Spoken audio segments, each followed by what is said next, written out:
and all that you've done for me. Hey, all I can do is stop and praise ya.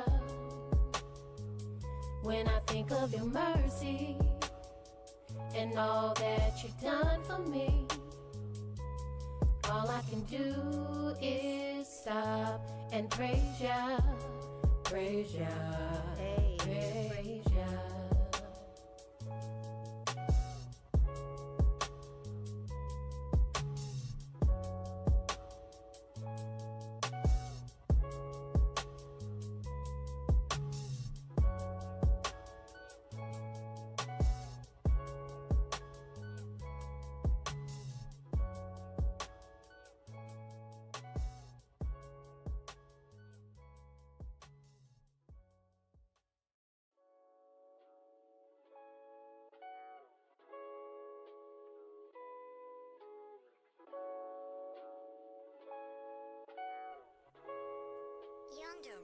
When I think of your mercy and all that you've done for me, hey, all I can do is stop and praise ya. When I think of your mercy and all that you've done for me, all I can do is stop and praise ya, praise ya, hey, praise ya. We really gotta stop, like praise ya. Stop and praise the ancient of days. Teary-eyed with a smiling face, the praise you gave was already ordained. Stop and praise for keeping you in your lane. Give a praise for breaking off them chains. Before you let somebody steal your praise, think about the spirit in which they came. Think about the energy they gave. Is it worth it? Nope, never, no way. Kingdom we broke into a praise dance. I praise y'all for D4 hug daps. Praise Yahweh for the congregation, and I praise him for the angels, the elders, and all their dedication. See, this truth, it'll cut you, heal you, it'll make or break you. This is a spiritual walk, it's a spiritual ride. Just don't despise the chastisement when you get chastised. You a son, not a bastard, right? You gon' get chastised. It's a spiritual ride, just vibe. Yeah, just vibe. We gon' ride. All praises to the Most High. When I think of your mercy and all that you've done for me, hey, all I can do is stop and praise ya. When I think of your mercy and all that you've done for me, all I can do is stop and praise ya, praise ya, hey, praise ya. Mercy on you, mercy on me. They say the truth has set you free. See prophecy been fulfilled for real. Now what the deal? We giving praise to the God of Israel. Cause it's real out here. People get killed out here. They robbing still out here. It's getting hard out here. The love of many wax cold from what I hear. But we back by the Most High, so who shall you feel? You gotta be bold and righteous to live. The flesh is exceedingly wicked. Sin deceiving is vicious. Repentance needed to fix it. His mercy too exquisite to miss it. Just receive the listen. Let's stick to the mission. Believe and receive his blessing. You see, blessings come from above. None of us deserve it. None of us is worthy. But we praise y'all for his mercy. When I think of your mercy and all that you've done for me, hey, all I can do is stop and praise ya. When I think of your mercy and all that you've done for me, all I can do is stop and praise ya, praise ya, hey, praise ya.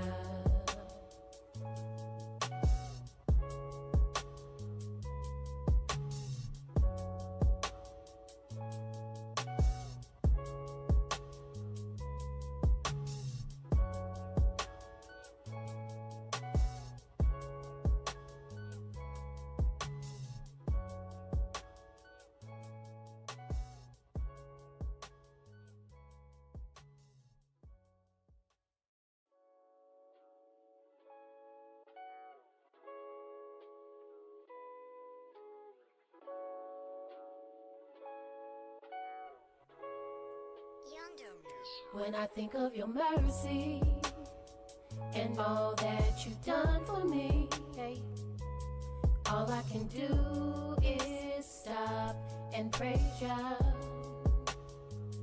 When I think of your mercy and all that you've done for me, all I can do is stop and praise ya, praise ya, hey, praise ya. We really gotta stop like praise ya. Stop and praise the ancient of days. Teary-eyed with a smiling face, the praise you gave was already ordained. Stop and praise for keeping you in your lane. Give a praise for breaking off them chains. Before you let somebody steal your praise, think about the spirit in which they came. Think about the energy they gave. Is it worth it? Nope, never, no way. Kingdom we broke into a praise dance. I praise y'all for D4 hug daps. Praise Yahweh for the congregation, and I praise him for the angels, the elders, and all their dedication. See, this truth, it'll cut you, heal you, it'll make or break you. It's a spiritual walk, it's a spiritual ride. Just don't despise the chastisement when you get chastised. You a son, not a bastard, right? You gon' get chastised. It's a spiritual ride, just vibe. Yeah, just vibe. We gon' ride. All praises to the Most High. When I think of your mercy and all that you've done for me, hey, all I can do is stop and praise ya. When I think of your mercy and all that you've done for me, all I can do is stop and praise ya, praise ya, hey, praise ya. Mercy, mercy on you, mercy, mercy on me. They say the truth has set you free. See, prophecy been fulfilled for real. Now what the deal? We giving praise to the God of Yisrael, cause it's real out here. People get killed out here. They robbing still out here. It's getting hard out here. The love of many wax cold from what I hear. But we backed by the Most High, so who shall you feel? You gotta be bold and righteous to live. The flesh is seething wicked. Sin deceiving is vicious. Repentance needed to fix it. His mercy too exquisite to miss it. Just proceed to listen. Let's stick to the mission. Believe and receive his blessing. You see, blessings come from above. None of us deserve it. None of us is worthy. But we praise y'all for his mercy. When I think of your mercy and all that you've done for me, hey, all I can do is stop and praise ya. When I think of your mercy and all that you've done for me, all I can do is stop and praise ya, praise ya, hey, praise ya.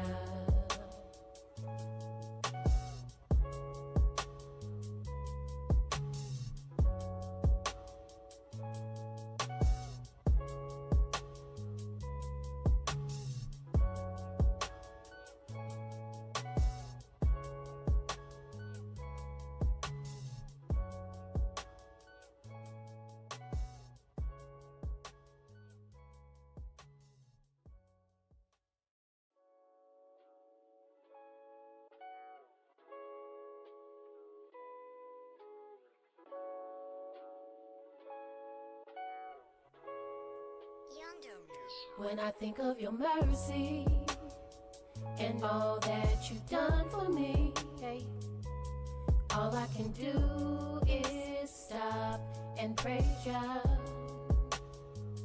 When I think of your mercy and all that you've done for me, all I can do is stop and praise ya, praise ya, hey, praise ya. We really gotta stop like praise ya. Stop and praise the ancient of days. Teary-eyed with a smiling face, the praise you gave was already ordained. Stop and praise for keeping you in your lane. Give a praise for breaking off them chains. Before you let somebody steal your praise, think about the spirit in which they came. Think about the energy they gave. Is it worth it? Nope, never, no way. Kingdom we broke into a praise dance. I praise y'all for D4 hug daps. Praise Yahweh for the congregation, and I praise him for the angels, the elders, and all their dedication. See, this truth, it'll cut you, heal you, it'll make or break break you. It's a spiritual walk. It's a spiritual ride. Just don't despise the chastisement when you get chastised. You a son, not a bastard, right? You gonna get chastised. It's a spiritual ride. Just vibe. Yeah, just vibe. We gonna ride. All praises to the Most High. When I think Yahweh, of your mercy and all that you've done for me, hey, all I can do is stop and praise ya. When I think of your mercy and all that you've done for me, all I can do is stop and praise ya, praise ya. Hey.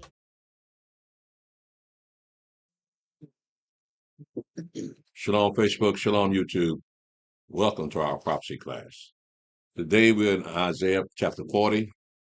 But before we get started, does anyone have any questions? Yes. Revelations chapter 18. Chapter 13, 18. What about it? Is Babylon the Vatican, right? Okay, so this Babylon, it is destroyed during the midst of the Great Tribulation, right? No, this will be after. Well, this is the question I got. Because in this chapter, it talks about all the merchants and their ships. And then, but if you go to Revelation chapter 16, Revelation chapter 16, they called out one of the bears, I believe it's the fourth ball, and then something, where is it? They poured out. All the ships in the sea are destroyed. So that's my thing. How did that go? If this Babylon destroyed after the Great Tribulations, but during the Great Tribulations, when the bowls pulled out, all the ships in the sea are destroyed. Well, what it's saying there in 18 is this what you're known for. Yeah. You're known for taking in all these ships and commodities and people. So she was known for doing that. It's not saying it's actually happened at that time. Yeah. Okay. I know the verse of crime and this and that, Yeah. Yeah. That was a lot of people get that confused with Jeremiah and Isaiah, saying that they're the same thing as Revelation 18. Mhm. But the difference is, in those prophecies of Isaiah and Jeremiah, the name and who it is that's coming to attack that Babylon. They're talking about the Russians. That's right. Right? You don't hear that in chapter 17 and 18 of Revelation. So it's a different Babylon. This one here says mother of harlots. So yeah, you know that's the Vatican. And then when you go to chapter 16, like we just did, in verse 17, it says, "And the seventh angel poured out his vial into the air, and there came a great voice out of the temple of heaven from the throne saying, It is done." So that'll be the end of the 3.5 years. All right? That's the seventh angel. And there were voices and thunders and lightnings, and there was a great earthquake, such as was not since men were upon the earth. And so mighty an earthquake, and so great.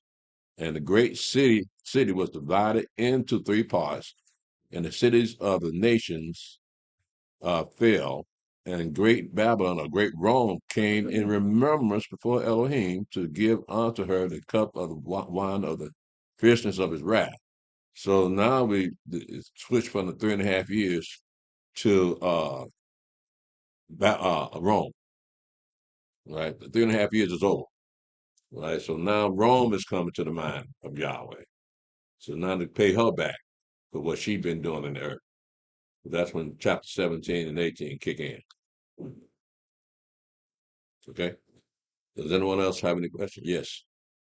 Yesterday when we read Isaiah 14, 12 to 17, you said that the mixed multitude was Arabs. I said what now? The mixed multitude. I didn't hear you. Isaiah 14, verses 12 to 17, I believe. You said the mixed multitude was Arabs. Multitude of what? Of people. Never. Arabs. What you say? What it was, I think you were saying we came out of Egypt, the mixed multitude with Oh, the Arabs. mixed multitude. The Hebrew word for mixed multitude was Arab. So it were Arabs? Yeah, that's what they called them. Well, the Arabs call themselves Arabs. Oh, okay, so that's what the people were Arabs. They call themselves Arabs. Okay. Now, you look at Abraham's sons after they had Isaac. He had some concubines. He married Keturah, and those would be people that identify themselves as Arabs today. So you're looking at the Midian, and all the other rest of his sons, and then he had concubines. They had sons, so he's the father of many nations. So the people of Arabia uh, can't claim that Abraham was their father, so they call themselves Arabs also. But that was the Hebrew word for the mixed multitude. So they're gonna be in the kingdom? The Arabs, yeah. When you go up in Isaiah, you see where Ishmael, was it Ishmael? Let me see here. In Isaiah, uh, let's see here. In Isaiah 60 and verse 6, it says, the multitude of camels shall cover thee, the dromedaries of Midian and Ephah, these are sons of Abraham. All of them from Sheba shall come. Again, that's one of Abraham's boys. Shall come, they shall bring gold and incense, and they shall show forth the praises of Yahweh. All the flocks of Kedar shall be gathered together unto thee, the rams of Nebel. Now these are sons of Ishmael, shall minister unto thee. They shall come up with acceptance on mine altar, and I will glorify the house of my glory. So we're talking about the 1,000-year reign of the Mashiach through that kingdom of heaven. Does anyone else have any questions? All right, then let's go ahead and get started. Again, we are in Isaiah chapter 40. Again, from 40, most of the chapter after chapter 40 are true prophecy. So it's gonna run a gamut of prophecy during that time, but it's always concerning what Yahweh's gonna do for his people and what it's gonna do to the nations that afflicted his people. So let's go ahead and get started. Isaiah chapter 40, verse 1. Comfort ye, my people, saith your Elohim. Speak ye comfortably to Jerusalem, and cry unto her that her warfare is accomplished, that her iniquity is pardoned. For she hath received of Yahweh's hand double for all her sins. Mm-hmm. The voice of him that crieth in the wilderness, prepare ye the way of Yahweh, make straight in the desert a highway for our Elohim. Mm-hmm. Every valley shall be exalted, and every mountain and hill shall be made low, and the crooked shall be made straight, and the rough places plain, and the glory of Yahweh shall be revealed, and all flesh shall see it together. For the mouth of Yahweh have spoken it. So we have it already happened with John the Baptist, right? He was in the wilderness. He's that voice of him that cried in the wilderness. That would be John the Baptist, because John the Baptist stayed in the wilderness. He couldn't stand to be around his own people. And that's already happened, but the rest of it had not happened yet, except in the form of Mashiach. He was, this is saying that Yahweh is going to be there, but actually the Mashiach that was representing Yahweh. So he made his appearance, and but what he was going to do after is not complete yet. So it has to be a timeline between his appearance and what he's going to do for his people. In verse 4, it says, every valley shall be exalted, and every mountain and hill shall be made low, and the crooked shall be made straight, and the rough places plain. And the glory of Yahweh shall be revealed, and all flesh shall see it together. for the mouth of Yahweh spoken. So that would be the return of the Mashiach. He told you how it's going to be, what it's going to be like when he returns. Everybody's going to see it. But it'll be the Mashiach. They're not going to see Yahweh. But that's what the prophecy said. Okay. Mashiach said that you have neither seen his form nor heard his voice. So you're not going to see him, but you're going to see who represents him. Everybody's going to see it just like it says here. Go ahead, Brother Sam. Isaiah chapter 40, verse 6. The voice said, cry. And he said, what shall I cry? All flesh is grass, and all the goodliness thereof is as the flower of the field. The grass withereth, the flower fadeth, because the spirit of Yahweh bloweth upon it. Surely the people is grass. The grass withereth, the flower fadeth, but the word of our Elohim shall stand forever. So when he says all flesh is grass, and all the goodness thereof is as the flower of the field, what's he mean by that? All flesh is grass. We come and we go. Huh? We come and we go. It comes and go? Come and go. Yeah. Yeah, it's just flesh. It's nothing that you see as important. It's just grass. That's how he looks at his creation. The images of himself is just grass. Why? Because of the sin of Adam. Because with that sin, death is now in the world. So now flesh is all grass now. It grows up and it gets cut down. Yeah, man. I got two good comments, your commentaries. When it says grass, your commentary, all men are alike in a sense.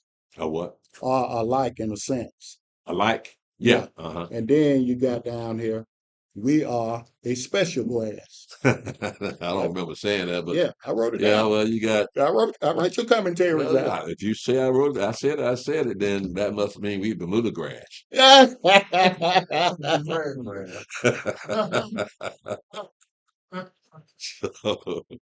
So praise Yahweh for being Bermuda. Go ahead, Steve. Isaiah chapter 40, verse 9. O Zion, that bringeth good tidings, get thee up into the high mountain. O Jerusalem, that bringeth good tidings, lift up thy voice with strength, lift it up, be not afraid. Say unto the cities of Yehuda, behold your Elohim. Behold, the Adonai will come with strong hand, and his arm shall rule for him. Behold, his reward is with him, and his work before him. He shall feed his flock like a shepherd.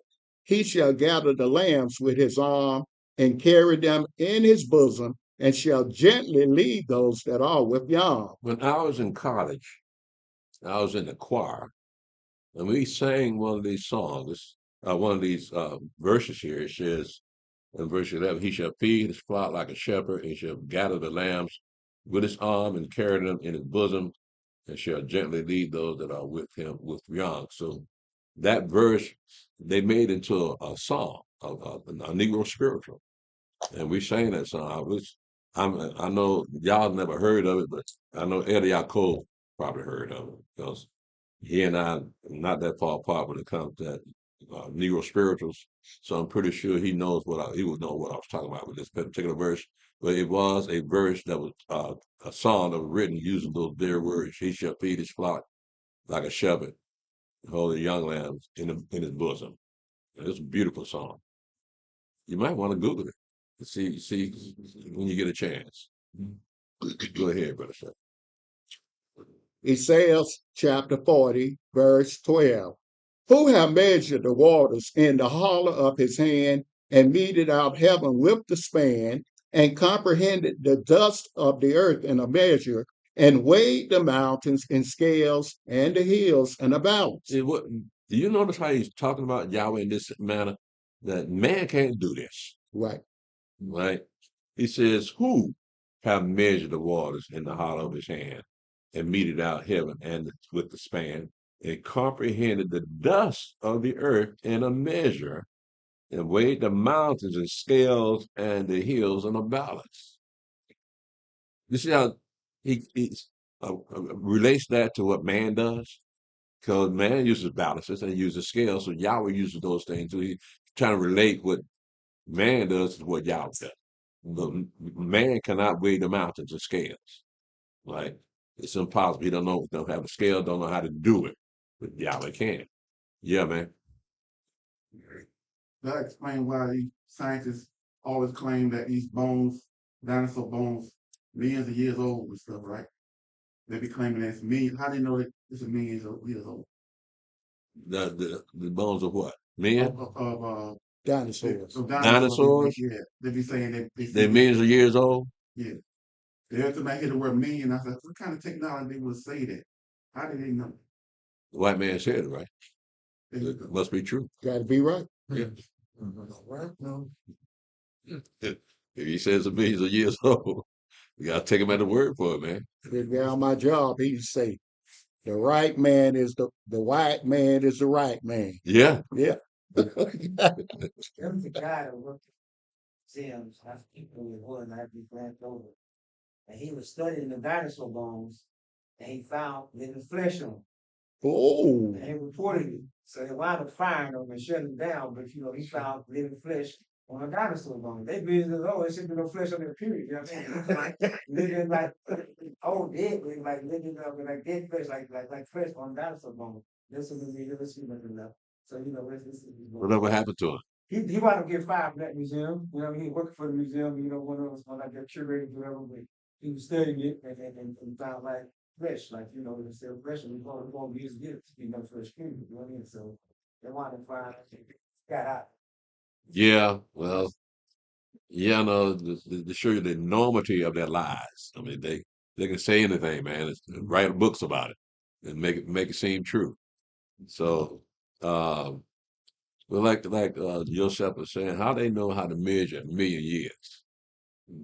How they know how to measure the distance from the Earth to the sun?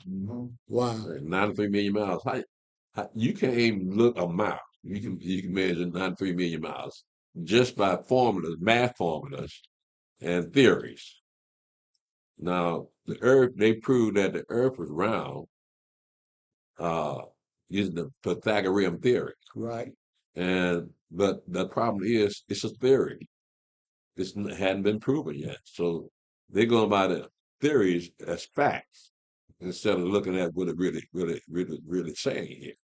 So that's the way white folks have ruled the world through theory and convinced the world that they're right. That's why Otis can't believe that the Earth is flat. And it been the military. He can't believe that we have been to the moon. He's listening to. You listen to Otis? You know it. You know You listen to Otis? it. You know it. You know what he's doing. I forgot you listening, man. Yeah. Yeah, well, as you say, in reference to the white man, his goal as a race of people is to discredit Yahweh creation. I mean, that's his goal. He always want to discredit Yahweh creation because he see that showed me that he's not simple to a lot of things.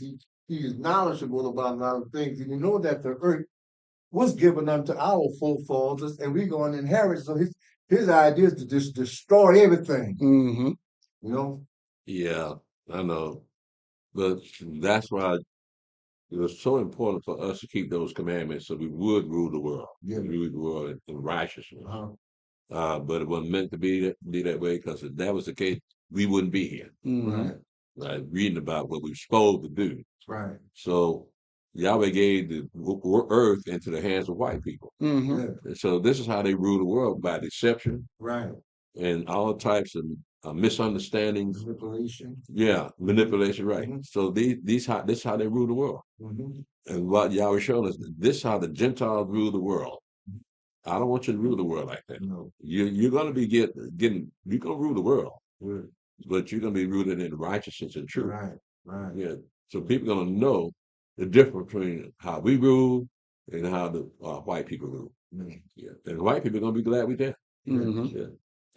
What happened to the Simeons things, like those of them that know that we finna rule the world, they trying to ruin it.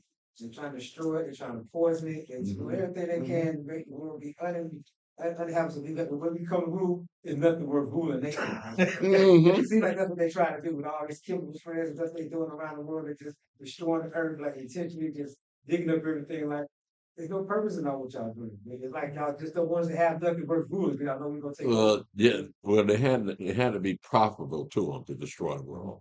So that's how they make their money by destroying the world. But how can you compare what they're doing to the world with what Yahweh's going to do to that one world order? Right? It sounds like it says that a third of the water going to be turned to blood, then all the water going to be turned to blood. They can't do stuff like that. Right? Now, they've had wars, like in World War II, they're sinking them ships, and them ships had all that petrol in them. So that polluted the oceans, but they don't talk about that.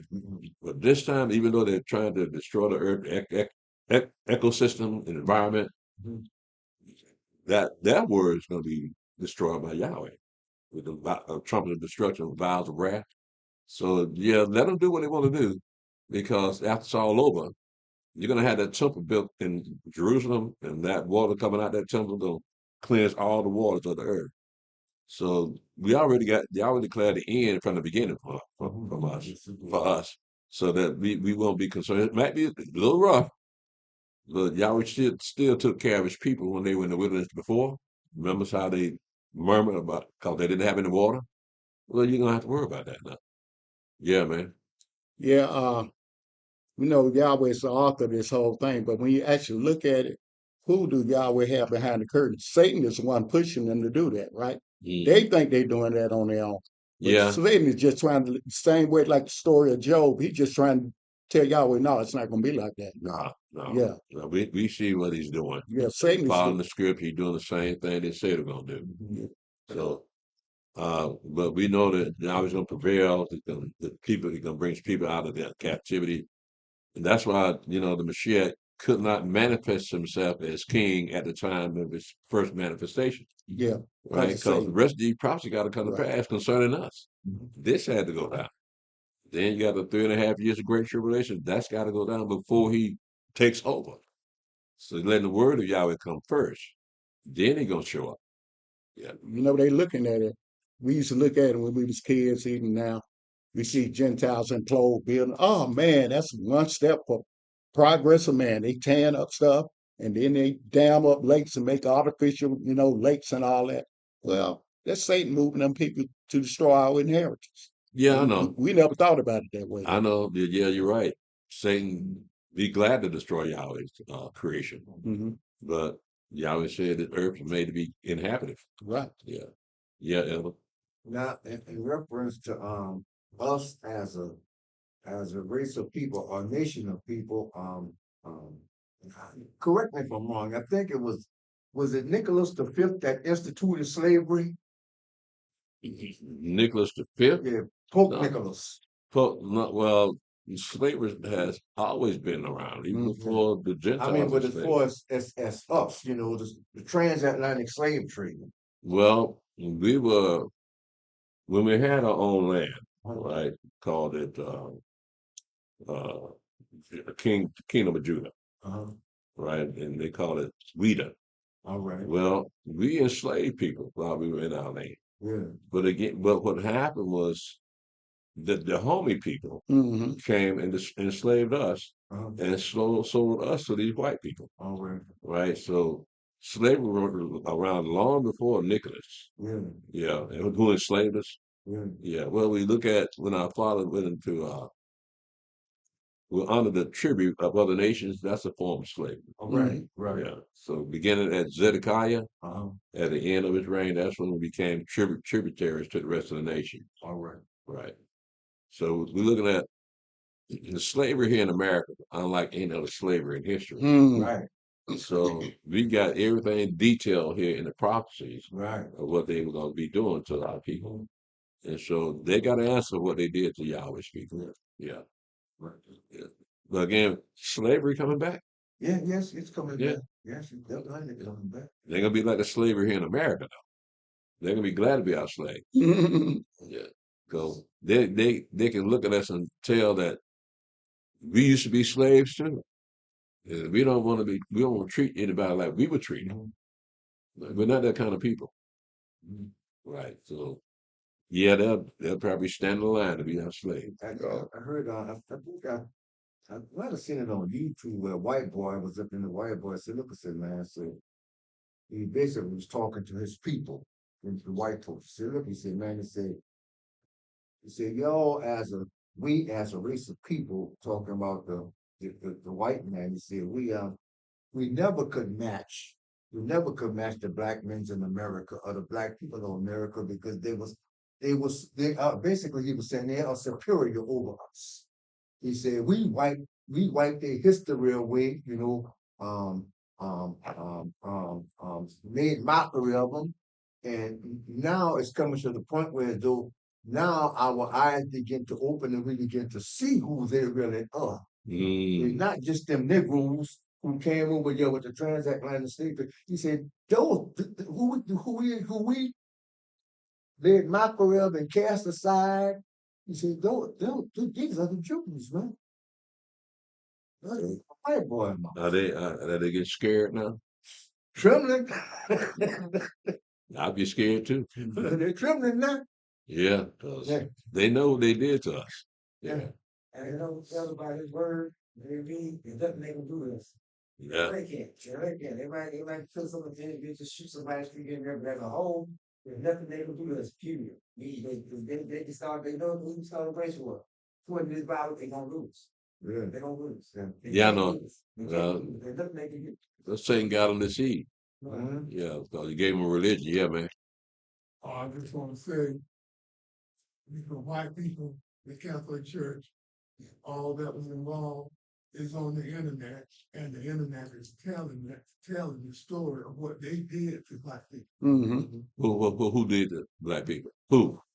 The Catholic Church? Are they telling that? They are the originators of allowing the enslavement of black people. Yeah. Um, Well, that. major players of helping us get that started was the Portuguese. Yeah. They Catholics too. Yeah. Mhm. But that goes back to Revelation 18 when it talks about bondmen being part of the Catholic Church. Well, that proved that they were part of slavery. Mhm. That put us as slaves. Good point. Good point. I got to mark that off. Yeah. Yeah. Yeah. Never thought about that. Yeah, because you see bondman and free Right. is part of that beast, and they ain't doing that now. Right. So it had to be long before now that they were part of that slave trade. Right. Yeah. So go ahead, man. Uh, Isaiah chapter 40, verse 13.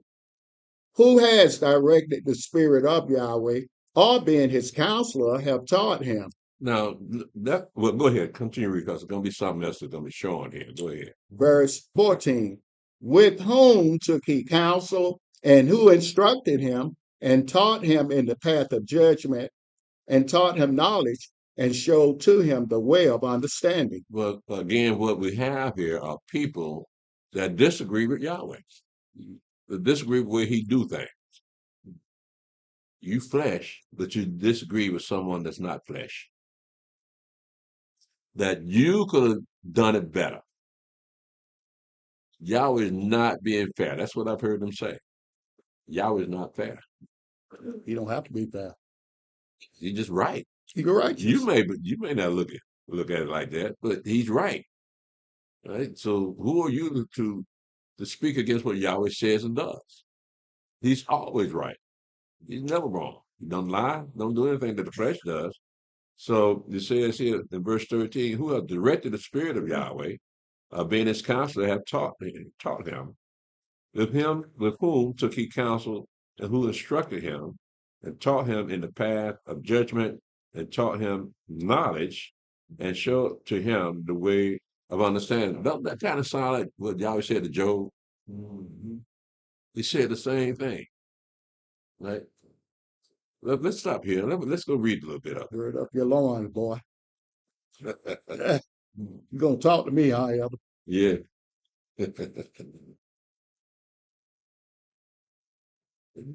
Job, let's see here.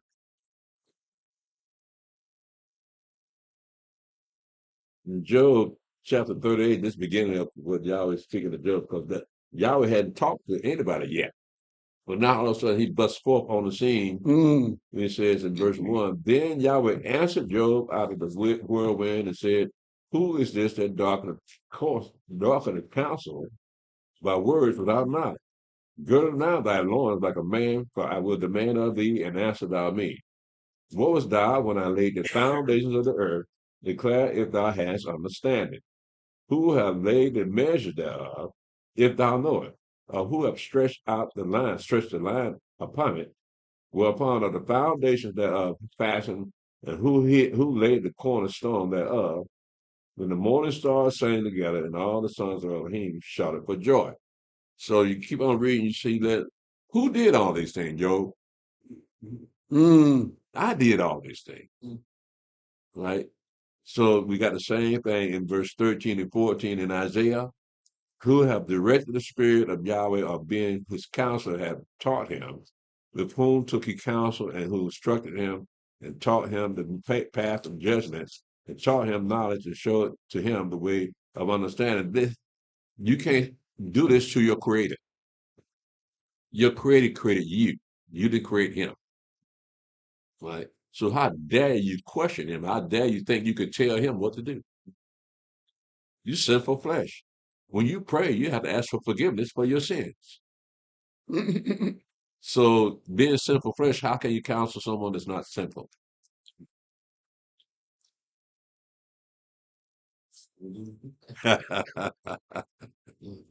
Go ahead, Steph. Isaiah chapter 40, verse 15. Behold, the nations are as a drop of a bucket, and are counted as the small dust of that balance. Behold, he taketh up the isles as a very little thing.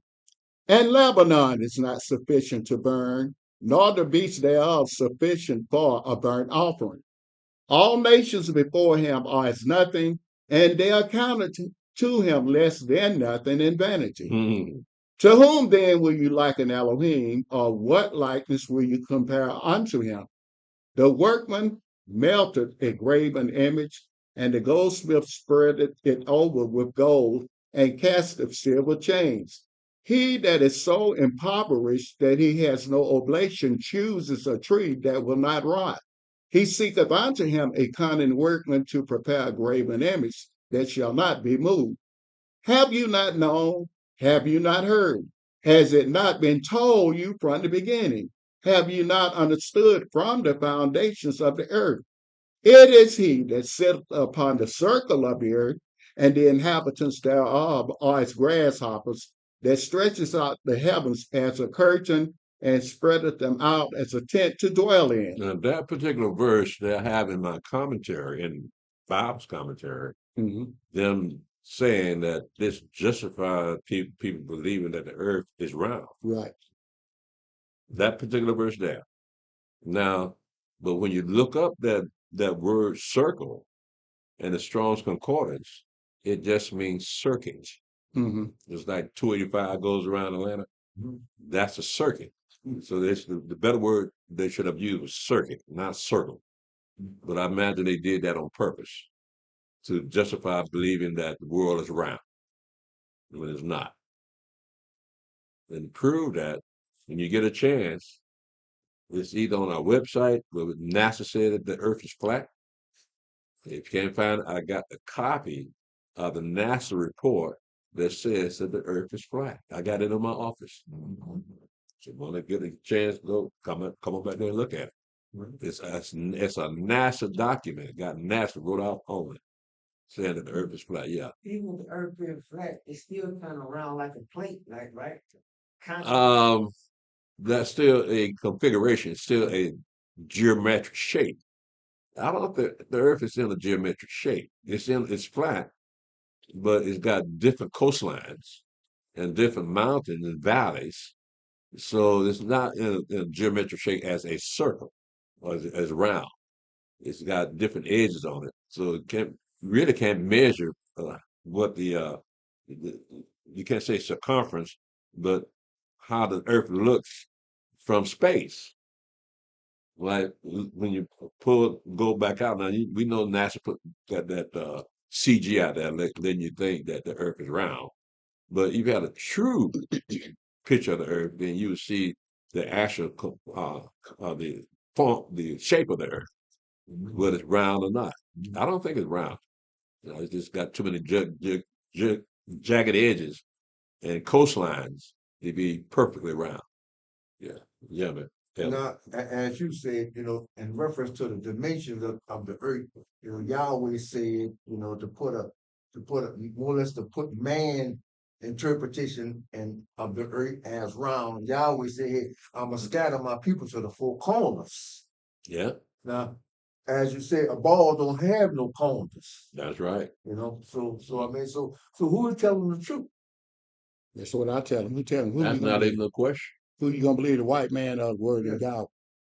Well, If the earth was a circle, he should have said, I scattered Israel around the earth, right? yeah, He said, I scattered them to the ends of the earth. right. So there's more than one end. A Right. circle doesn't have an end. Mhm. Right. So when you say the four corners of the earth, Right. yeah, that kind of puts you in mind that it's not. It doesn't tell you how the four corners are shaped. No. Right. Maybe jagged on one side, smooth on the other side. Mhm. Yeah, the other.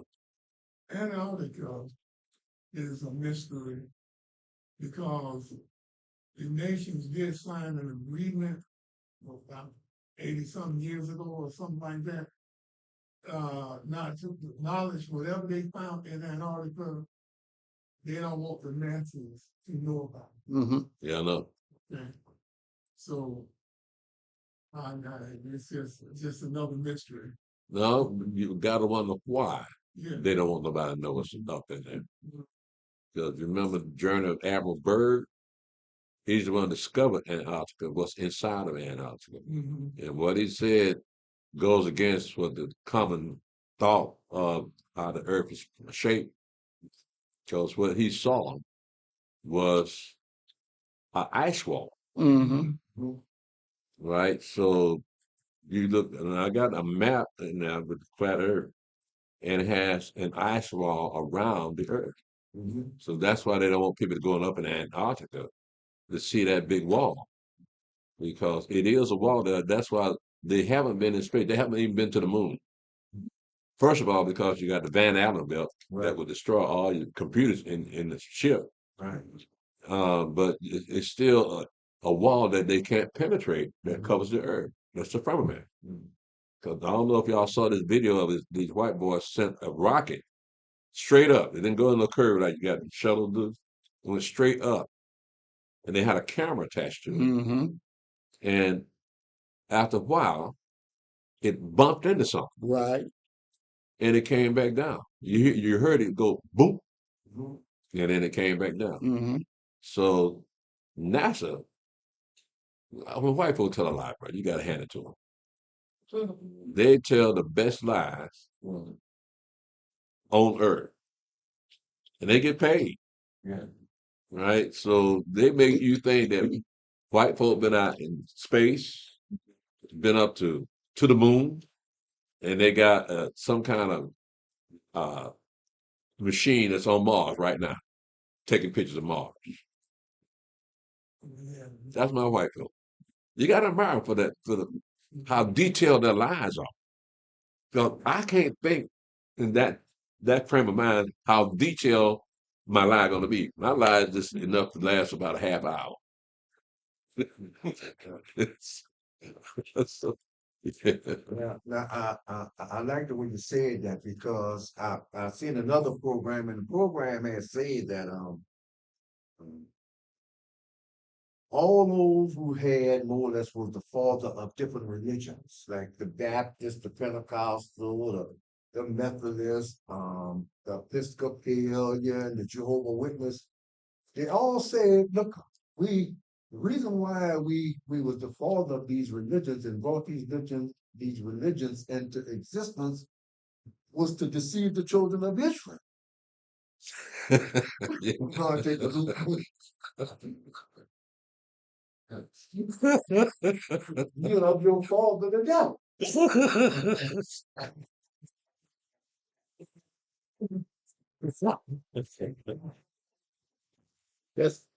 That's my Creole. Sometimes Sorry. he catch me off guard. But that's a good point. White people, their lies take them to the bank, don't Yeah, our lies take us to jail. all the time. You can't lie like white people. We used to ghetto lie, man. Ghetto lies. White folks got that international lie going on, bro. So white folks lie that they've been to the moon. Now Russia lie say they've been to the moon. China lie say they've been to the moon. Esau lied he been to the moon. Indians lied they been to the moon, but they messed it up. The camera fell down.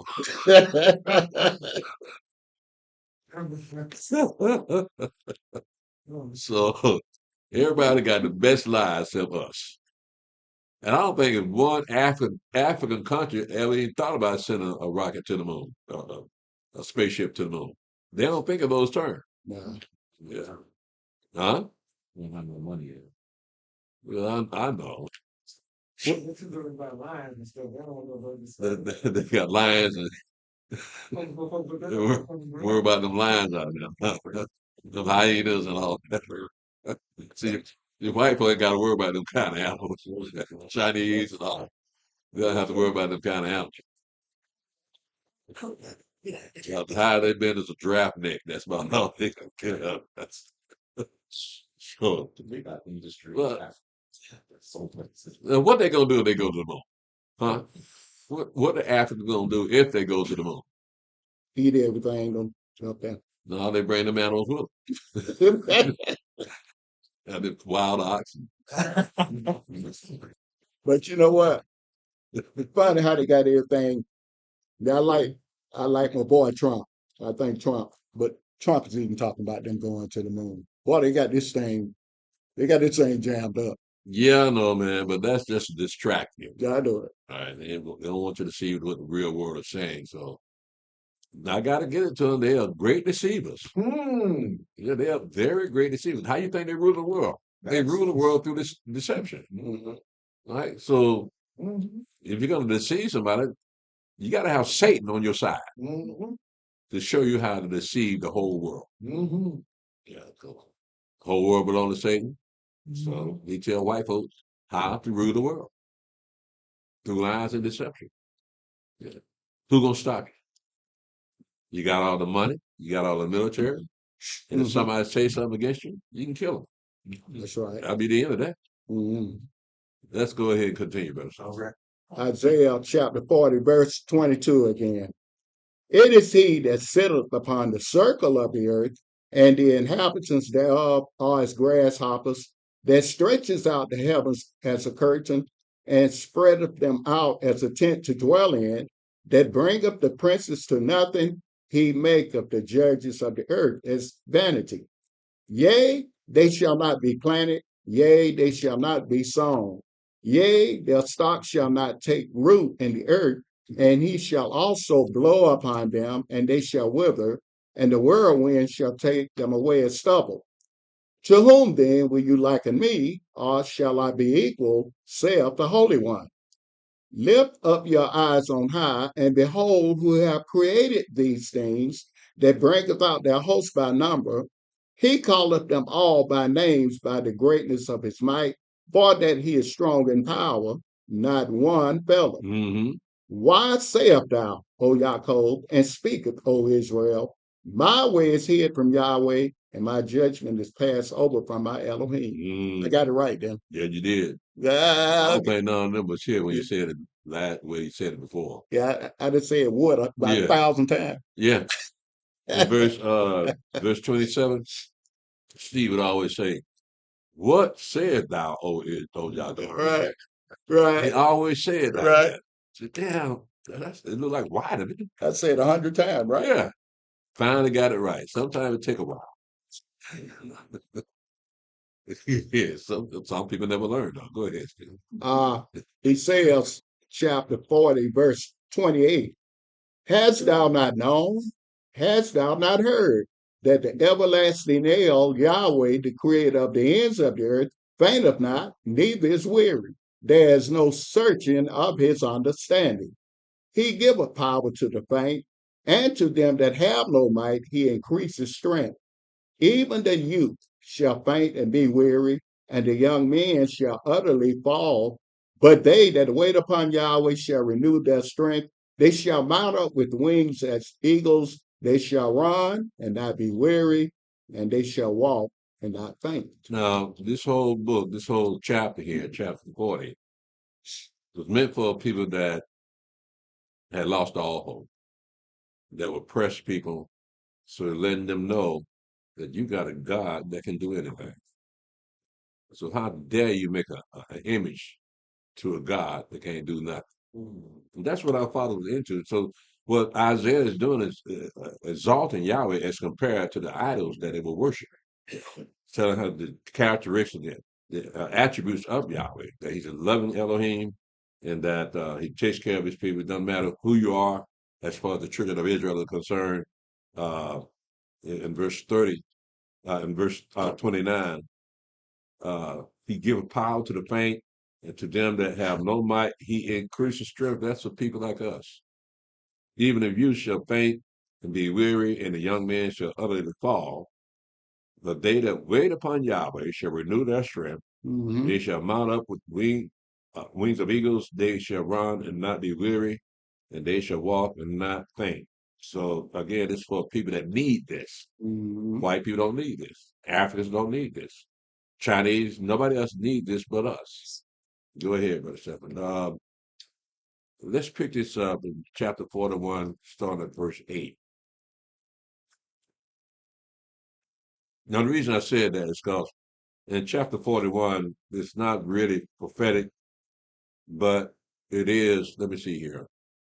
Well, yeah, go ahead, start at verse 1, because we're going to see he's talking about a particular person here as compared.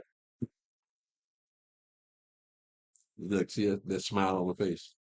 She ready. She is ready. Because she know I'm going to ask that question that she already not got the answer to. Come on, Ella. Don't ask it. You see me looking at you. All the problem is your co-partner not here with you. Because both of y'all be looking at me smiling. Saying, you got him now. Go ahead, brother. Start at verse 1. Brother Stephen, start at verse 1. Isaiah chapter 41, verse 1. Keep silence before me, O islands, and let the people renew their strength. Let them come near, then let them speak. Let us come near together to judgment. Who raised up the righteous man from the east, called him to his foot, gave the nations before him, and made him rule over kings? Mm-hmm. He gave them as the dust to his sword, and as driven stubble to his bow. He pursued them and passed safely, even by the way that he had not gone with his feet. Who had wrought and done it, calling the generations from the beginning, I, Yahweh, the first, and with the last, I am he. The isles saw it and feared. The ends of the earth were afraid, drew near, and came. They helped everyone his neighbor, and everyone said to his brother, be of good courage. So the carpenter encouraged the goldsmith, and he that smote with the hammer, him that smote the anvil, saying, it is ready for the soldering, and he fastened it with nails that it should not be moved. Now, in verse 1 and 2, it says in verse 2, who raised up the righteous man from the east, called him to his foot, gave the nations before him, and made him rule over kings. He gave them as a dust to his sword, and as driven stubble to his bow. He pursued them and passed safely, even by the way that he had not gone with his feet. Now, this is someone from the east. Mhm. Feast of what? Jerusalem. Mm-hmm. So we're looking at Persia, Mm-hmm. right? So with this particular person, you get the prophecy, uh, this prophecy occurring in 712 BC, but that person didn't show up to 536 BC. So you're looking at nearly 200 years later. That's who he's talking about. This righteous man, who raised up the righteous man from the east. 200 years later, we get who? You don't know, Elder? Well, who we talking about, Mother? Huh? Cyrus? She absolutely right. Well, he said the verse. I asked Mother to say it, not you, man. I felt trying to do a Jackson. It's too late now. You shot somebody in the head and say, I'm sorry. Bullet come back in the gun. Yeah. You can't undo the damage, man.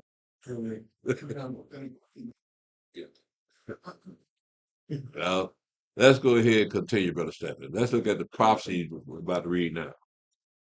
Isaiah chapter 41, verse 8.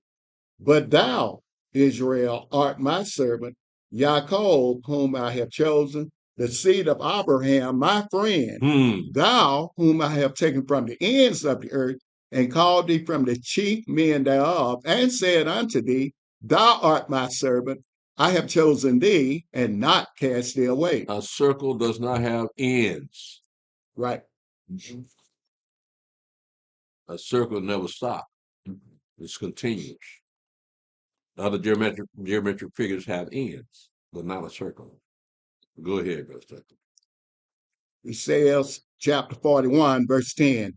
Fear thou not, for I am with thee. Be not dismayed, for I am thy Elohim. I will strengthen thee, yea, I will help thee, yea, I will uphold thee with the right hand of my righteousness. Behold, all they that were incensed against thee shall be ashamed and confounded. They shall be as nothing, and they that strive with thee shall perish. Thou shalt seek them, and shalt not find them, even them that contended with thee.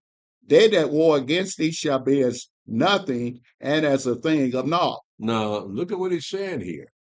They that war against thee. Well, who does that refer to more than anybody else? Us. So all this prophecy from verse 8 all the way down concerns a people that have been oppressed, that people hate and they speak evil of and try to destroy. So we fit this description too. That's why it's easy for us to understand what it's saying and what it's talking about, because we can see ourselves in the prophecy. We've been here long enough, we've been here 400 years or more. And we've got the history of our oppression here in America already recorded. And so we got the same thing recorded in Isaiah and the rest of the prophecies about how we're going to be a oppressed people. Now, a Christian can't read this. And I no doubt our fathers did not see this coming while they were still in the land. But now that we're not in our land, we can read it for ourselves and see, well, yeah, we kind of fit that. You're the one that need these kind of words of encouragement. Yahweh has not forsaken his people. We are still his servant. He has not cast us away. Same thing Paul said in Romans chapter 11, verse 1. Said, he hasn't cast us away. Because I'm an Israelite, I'm a tribe of Benjamin, of the seed of Abraham. So that's I think, was that you said that this white guy said to cast away the children of Israel, that they are no more? Yeah. Yeah. See, that's the kind of mindset people have about the children of Israel, as if none of this matters. No. The covenants and promises that are written, that doesn't matter. So they've forgotten the children of Israel, and they've been written out of the history books as if they never existed. So if they believe that, then they must agree then that God lies. Because he said, I never forsake you. Yeah. Is that for them to preach their stuff and teach their stuff, knowing that they read the Bible and knowing the people they tell that to is not being read the Bible, now they kind of like selling their souls just to get that money, but at the time, because like and read it and know what it's saying, but they said opposite what it says. So that's so they're going against Yahweh on the one hand, but it's like they kind of like selling their soul. Okay, I'm a big time preacher. I'm making my money. You know, I'm gonna have give everything I want on earth now because I know I'm lying. Yeah, these are beautiful stories. I mean, when you look at the historical parts of it, white folk just can't put the book down. And they got beautiful words in Psalms. They love the book of Psalms. But they're Christians. And so Satan has deceived them into believing that whoever wrote these words are no more. Uh, as a matter of fact, just like Paul said, they say that Yahweh's cast away his people. And they believe that to this day, that there are no more Israelites in the world. The only Jews that they know are the people that call themselves Jews. So now this means nothing to them. They can read it, sounds pretty, but they can't identify with it. We're the only people that can identify with it. So now Yahweh showed us, yeah, this is you, but I still love you. I haven't cast you away. What I said back during the time of Moshe, I'm saying it now. I don't change. I'm a rock. So I'm not going to change. Just like the religions change from one generation to another. Yeah, well, Yahweh doesn't change. So he said, I love you. I love you, my people. He still loves us. We have to accept that. We have to take that and we believe it, that he still loves us. Loves us more than anybody else on earth. That's a mind blowing. Considering the position that we're in, it's mind blowing to see that regardless of what people think about us, Yahweh loves us above them. We can be as nasty and simple as we can be, but yet still Yahweh still loves us. Mm-hmm. Yeah, no matter what they say about us, and it very well might be true. When you look at the brother walking around with the pants sagging and the women acting like 25-cent hoes, Mm-hmm. that's still Yahweh's people, That's correct. and you can't say nothing against them. Yeah, Ella. I want to say something, but it slipped me. You know, I want to add on to what Brother Bless has said in reference to their deception. Um, just can I recall it back? But I can't recall. Don't you hate that? What you had said in reference to the world, being around situation and me talking about the deception of the religions. I mean, had maybe y'all will bring it back.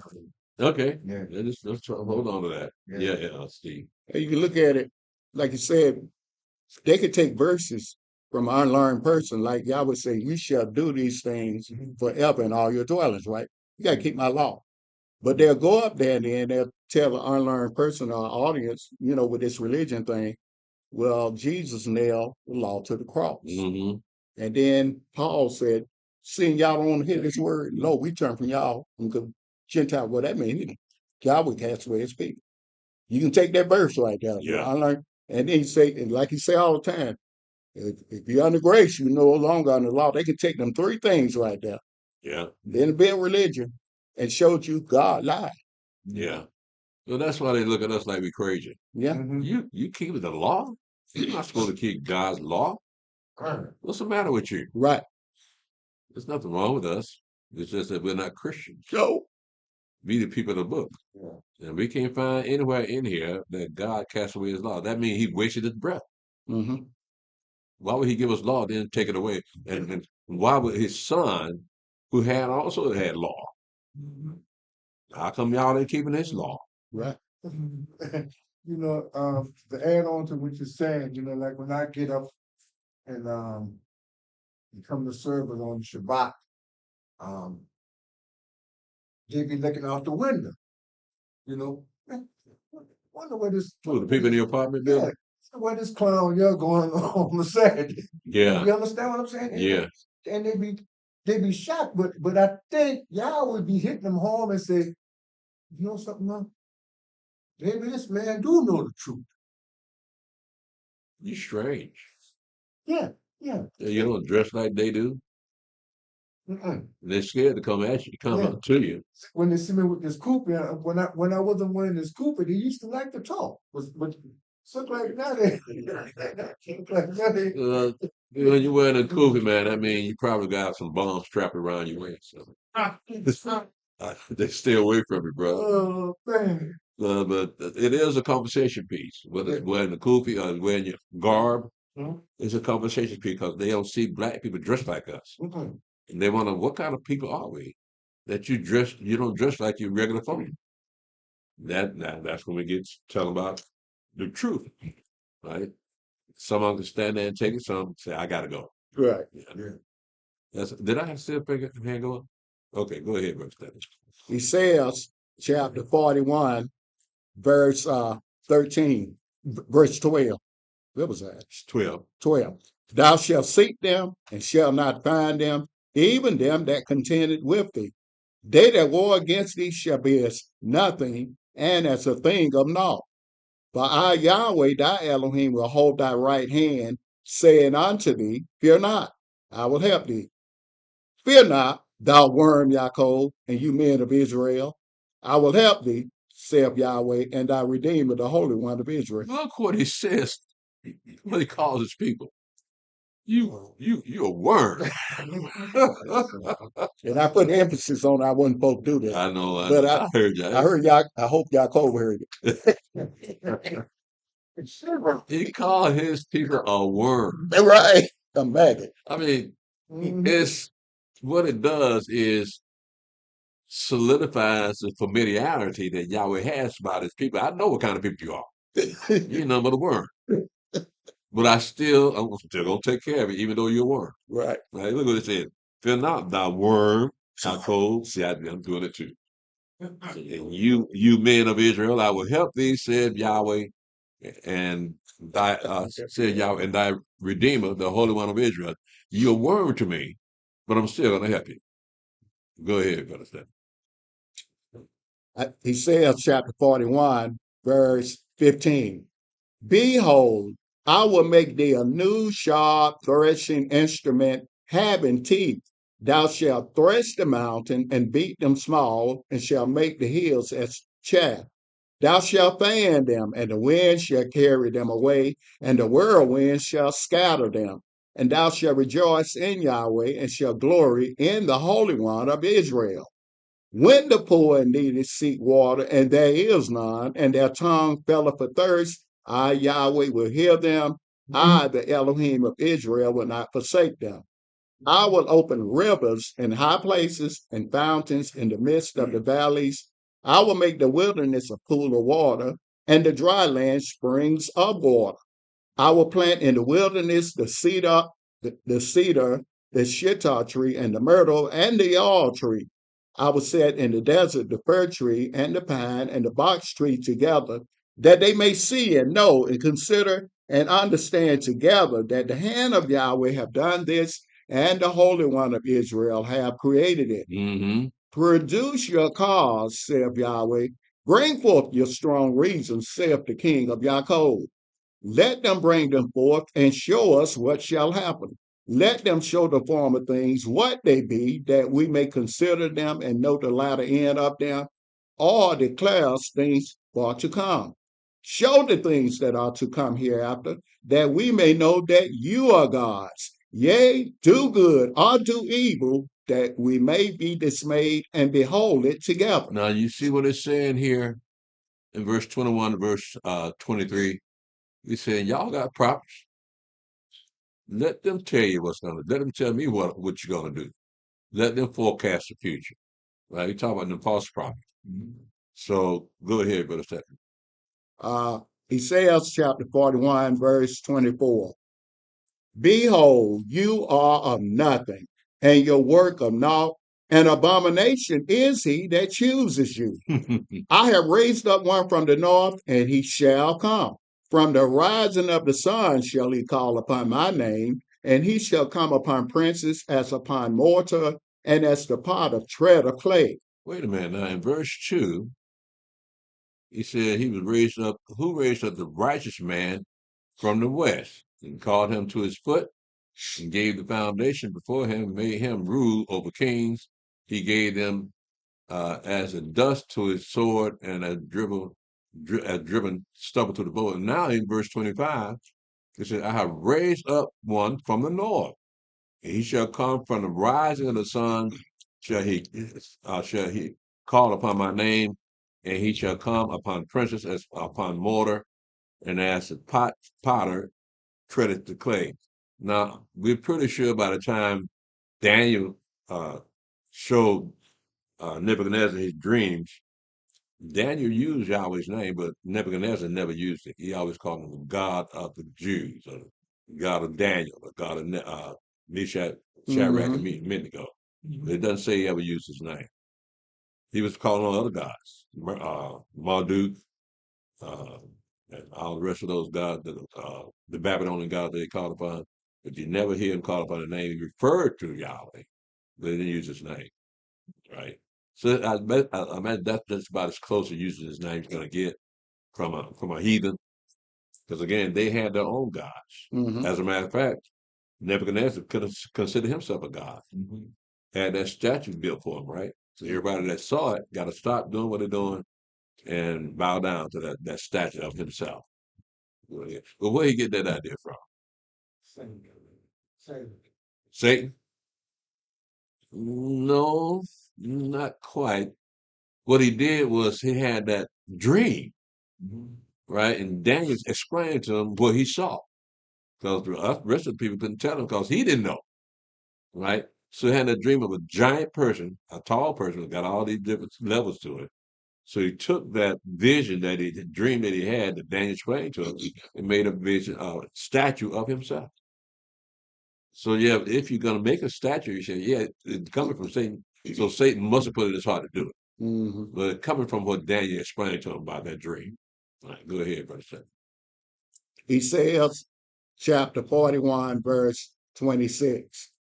Who have declared from the beginning that we may know, and before time that we may say he is righteous. Yea, there is none that showeth, yea, there is none that declareth, yea, there is none that heareth your words. The first shall say to Zion, Behold, behold them, and I will give to Jerusalem one that bringeth good tidings. For I beheld, and there was no man even among them, and there was no counselor that, when I asked of them, could answer a word. Behold, they are all vanity. Their works are nothing. Their molten images are wind and confusion. You had a lot of different gods out there back in those days, and they also had a lot of false prophets telling them what's going to happen. So he's talking about those types of people that our father believed. So when you go up in places like Jeremiah 23, it talks about all prophecies, that all the false prophets that said Yahweh would do this or Yahweh would do that. So no, they heard, if they stood before me, they would tell my people to repent from their ways or change their ways, right? But they didn't say that. They said, well, the Babylonians ain't gonna come up in here, right? So he came up in here, so Yahweh let them know they lying. The prophets, them some lying. Is that Otis? No, that's not Otis. That look like Otis. Got that little cap like Otis on that little shirt. Otis. He at work. How you know? Oh, he okay. He watching us, huh? Yeah. Thanks for being at work, Otis. The white folk need you. Yeah. Go ahead, sir. Isaiah chapter 42, verse 1. Behold my servant, whom I uphold, mine elect, in whom my soul delighteth. I have put my spirit upon him. He shall bring forth judgment to the Gentiles. He shall not cry, nor lift up, nor cause his voice to be heard in the street. A bruised reed shall he not break, and the smoking flax shall he not quench. He shall bring forth judgment unto truth. He shall not fail, nor be discouraged, till he have set judgment in the earth, and the isles shall wait for his law. Thus saith Elohim Yahweh, he that created the heavens and stretched them out, he that spread forth the earth, and that which cometh out of it, he that giveth breath unto the people upon it, and spirit to them that walk therein. I, Yahweh, have called thee in righteousness, and will hold thine hand, and will keep thee, and give thee for a covenant of the people, for a light of the Gentiles, to open the blind eyes, to bring out the prisoners from the prison, and them that sit in darkness out of the prison house. Now, look at what it says in verse 1. It says, Behold, my servant whom I uphold, mine elect in whom my soul delighteth. I have put my spirit upon him. He shall bring forth judgment to the Gentiles. Now, we know who is this referring to? Mashiach, right? Mhm. Well, what did he tell that woman that had a daughter vexed with the devil? I'm sent So I'm not sent on to the lost sheep of the house of Israel. Mm-hmm. I can't deal with you now. Mm-hmm. I got to fulfill what I was sent him for. I sent him for my people, not you. All right, but he did it anyway because of a faith. But it says here he's going to bring judgment to the Gentiles. So this has to be after he returns, when he sets up his kingdom, and the people realize who it is they're dealing with. They're going to be glad that he's going to be judging them. And we're going to have judges among our people, and we'll have judges in their land, because disputes will come up because we're flesh. But so we'll be under the laws of the Mashiach himself, which we're still under the law of Yahweh, but nevertheless, we'll be able to judge righteous judgment among the Gentiles. They be looking for people like us. Because you look at what they're doing to their own people today, they ain't getting no breaks either. They start to feel like what they know what it feels like to be black. Because we never got any breaks. So they ain't getting no breaks either. Where you going? Like you say, about the woman, whose daughter was vexed with the devil. Sometime when I witnessed to him, I would say, I said, well, I have a question I want to ask you. He said, well, what is the question? I said, well, who is your God? I said, our God is the God of the Hebrews, of the Israelites. Who is your God? Then I turned around and said, we're the only nation of people that have a God. So who is yours? I leave them with that, Okay. They don't tell you, JC. I don't think I want to go out with you guys. Pass out. I'll be praying to Yahweh all day long with you, man. I just want to get home. I don't want to be all day with Elder. You pray to Yahweh and ask him to send me out still living during the week. Yeah. Says this. Yeah, man. Y'all, I pray you step in the line. Brother got a zeal for his God. Yeah, well, I know, man, but we're still trying to figure out the lost sheep. We're trying to chase them away. I'm gonna put like I said, the word, use the word going, as the word said, the word will draw you, the word gonna draw you, or either gonna grind you to power. Real preacher. Yeah, I know, Elder, but still got to make it easy and treatable. You can't say you're gonna die, your God gonna die with you. What's the Elder say? He has to say, Jesus is saying, get your hand off my wheel. look, the one I turn right. That ain't the reaction you want, Elder. Paul went out, a lot of folks followed him. He got his butt whooped all the time, but you just don't want nobody to come up in here.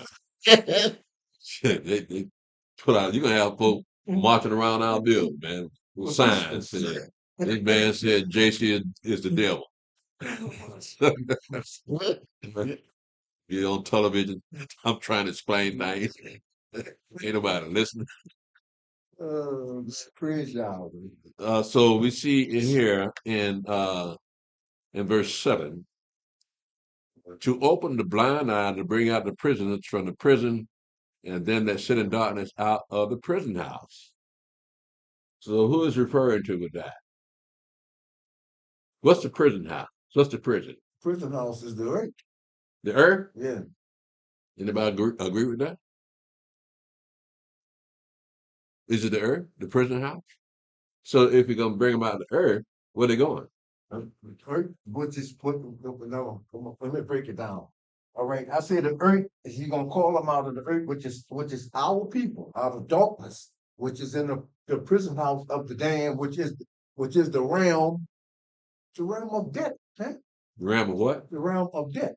Realm of death? Yeah, through all their lifetime, subject to bondage.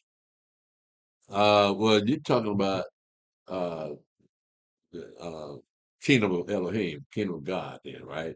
After the Mashiach, because we're talking about taking a prisoner from death. That means they got to have eternal life after they come from death. Is that what you were saying? Well, basically, like for instance, the earth is the prison. All right. Now, when Yahweh came, you know, basically the earth was cast into darkness before he came. So we was as a, especially us as the Hebrews, we was groping around in darkness, looking for the door that opened into the newness of light.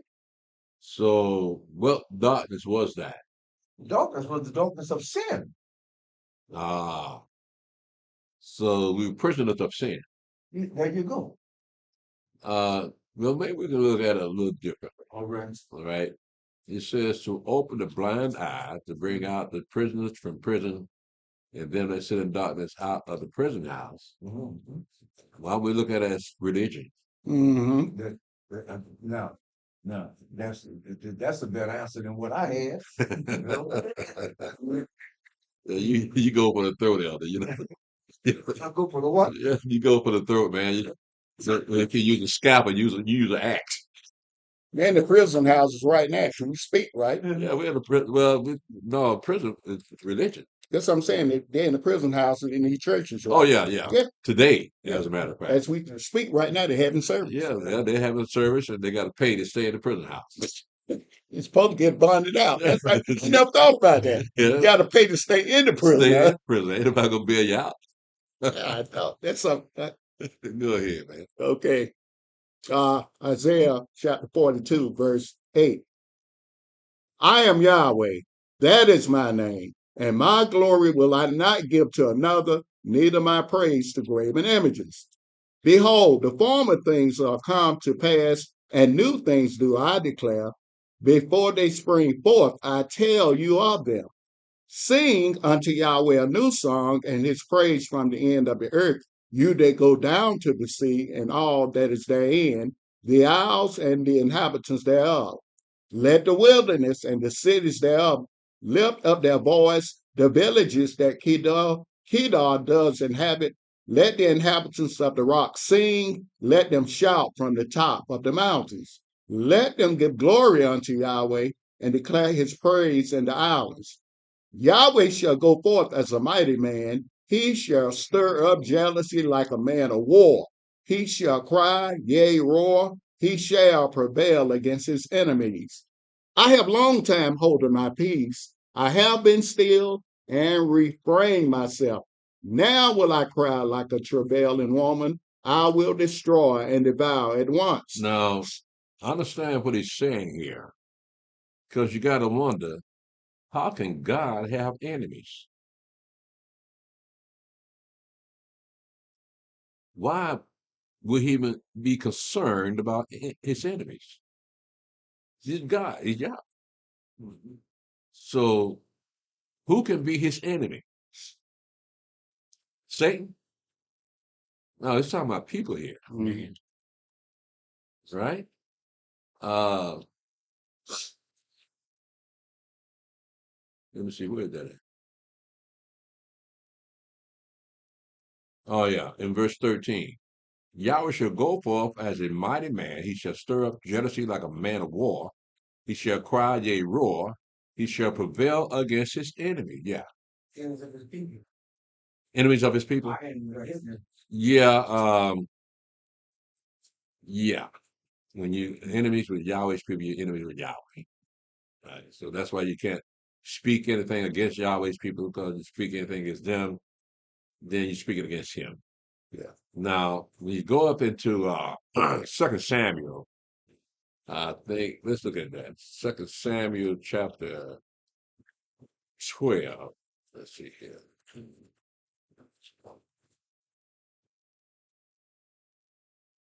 Now, this is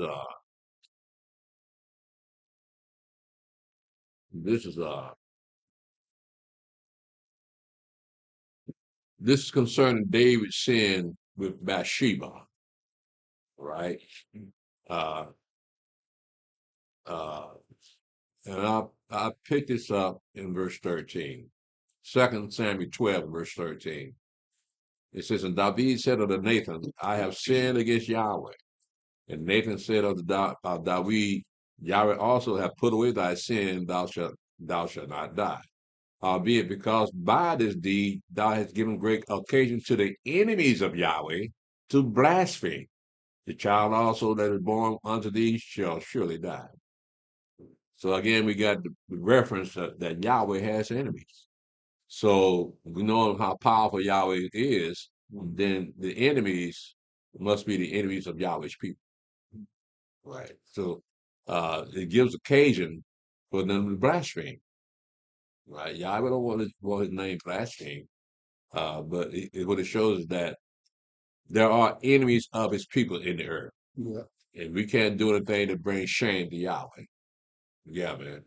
So he also says in Zechariah too, he said, whoso touches you touches the apple of my eye, right? I'm Right. going to requite that. I'm paraphrasing it, right? Yeah. So all those people, like you said, a lot of time, those Klansmen and all these old head knockers down here in the South or whatever they did, they buried our people. They probably hadn't found a lot of these people they killed. Well, like you said, they think they died and they got away with something. Yeah. Or either they're in heaven. They're in heaven, man. The But Ku Klux Klan up in heaven. But he gonna get them. So, He gonna get them. yeah. Yeah. That's why people they sit around and meditate on a white man. I say, man, I ain't got time for that. I say, Yeah. it's already written what he gonna do. Yeah. Yeah. I say, y'all around here worrying about Trump, worrying about this, and I say Trump is doing what the Most High got him doing. Yahweh servant. Yeah. Yeah. I mean, just go and find something to do. Yeah. Go out there and do some of your dirt, whatever you're doing. Leave it Trump alone. He ain't got time to. Yeah, I know, man. We here, we love ourselves with white folk. We can't let white folk just say and do anything without our commentary. Well, I don't think y'all need to be doing that, white folks. Next thing you know, you hang from a tree. But yeah, you had a good thing. I saw that in we are captives with a slave mentality. Yeah, That coins that whole thing. that is right there. Yeah. We have liberties, but we're not free. Love Charlie. When he does wrong, we raise hell. And then when he throw out, like you said, a couple of crumbs like a baby and stuck a pacifier in her mouth, she get quiet then. Yeah. Yeah. Well, they know you well. They've been watching you for 400 years. That's right. They know you. I heard a young lady say we are basically Jerome Crow. What how she said that we are Jerome Crow with a black face. We are what now? We are Jerome Crow, not Jim Crow. This time here, we are Jerome Crow, blackface. White man, huh? I got Yeah. Jerome Crow. Yeah. That's a new one on me, man. It ain't Jim Crow, it's Jerome Crow. you. Roll, ain't Ain't no telling what the elder may say, man. Yes, elder.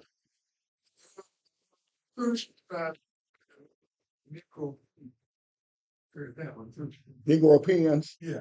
That's a good one. What? Negropeans, like Europeans, we Negropeans. Yeah. That's a good Now, one. that's enough of that now. Negropeans. See, I gotta stop it now because y'all ain't gonna stop. I gotta tell somebody Negropeans. Nigga Prince, Jerome Crow. I'm pretty sure people on Facebook, YouTube ain't never heard that either, man. Negropeans. Negropeans. Yeah. Well, we've been here. I guess I can see that. Negropeans, not European. Go ahead, man. Go ahead. I was before Elder Stephen said that we were talking about verse 13. I was looking at it. I know we talked about it years ago about the enemies of Yahweh, people that Yahweh hate, but I look at it from a duality perspective too, because when Yahweh said, "I made the earth to be inhabited," and how mankind is going against Yahweh. They want to depopulate the earth. They want to do all these things and vaccines and chemicals and things of that nature. So mankind is an enemy of Yahweh too, because how he tried to go against Yahweh's creation, try to supersede what Yahweh has done. Well, do you Not put in all that of mankind. category? Not all of mankind. But what I'm just saying, like the ones that go out there to try to go against, like I use that for example because they want to say, well, it needs to be X amount of people here. Well, Yahweh said that I made the earth. I can have as many people as I want. So I'm kind of like I look at that as a duality from that perspective. You got enemies, not only just the ones that don't like us, but also ones that just out there try to just make Yahweh's creation as if though he never did. Well, he didn't reveal himself to no one but us. True. So they had their own gods. Yeah. So you got to wonder what was their morality in that God? What did the God tell them they can do and cannot do? And They don't have any God to tell them stuff like that. right. Right. So we don't want got a God like that. Yeah, man. Going up with gospel saying like those they constantly know Yahweh names, know who he is, but they constantly worship other gods or go their own way. Those we consider religious like before I came in, before I came in the truth of Yahweh's name, I read books. And when these books, these people that broke down that it's not Jehovah, it's not Yahweh, it's Yahweh, broke down the name, his name. But in these same books, they were denouncing the cursing his name so they could do other things. You know what I mean? They constantly, they know who he is.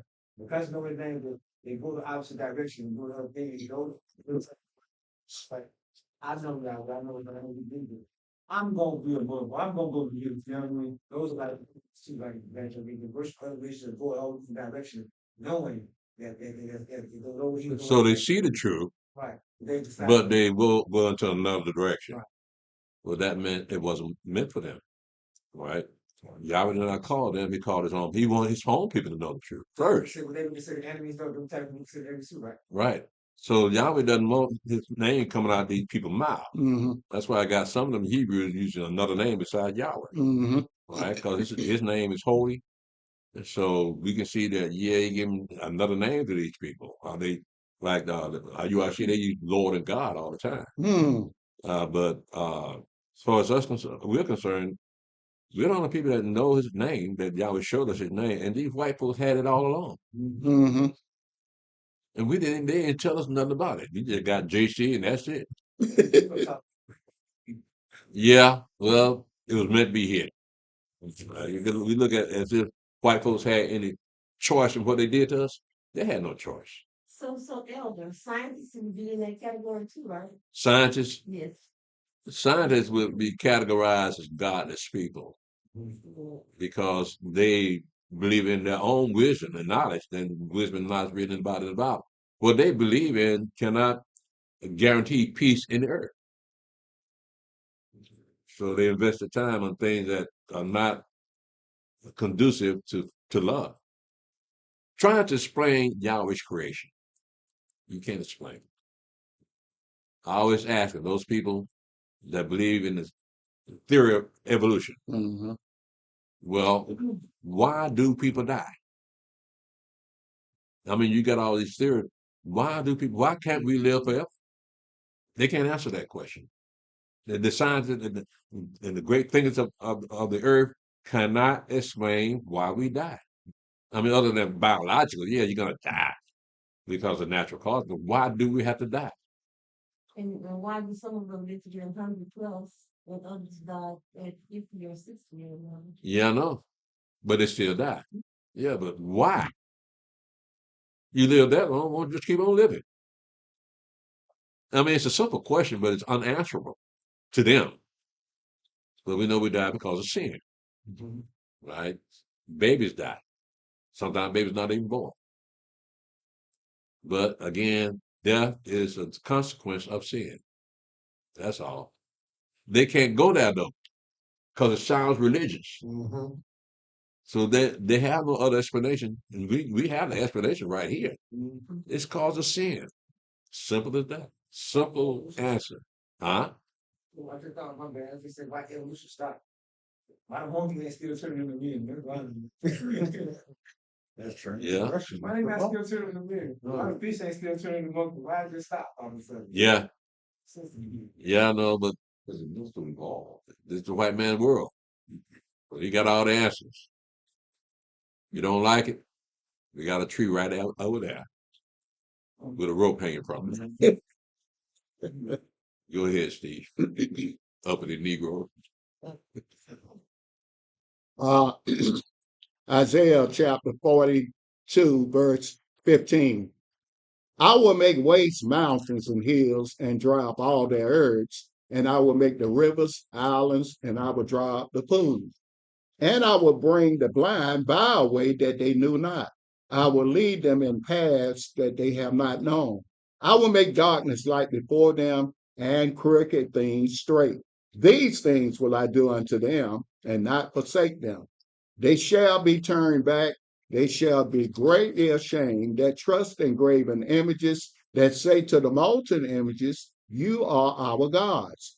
Hear you deaf, and look you blind, that you may see. Who is blind but my servant, or deaf as my messenger that I sent? Who is blind as he that is perfect, and blind as Yahweh's servant?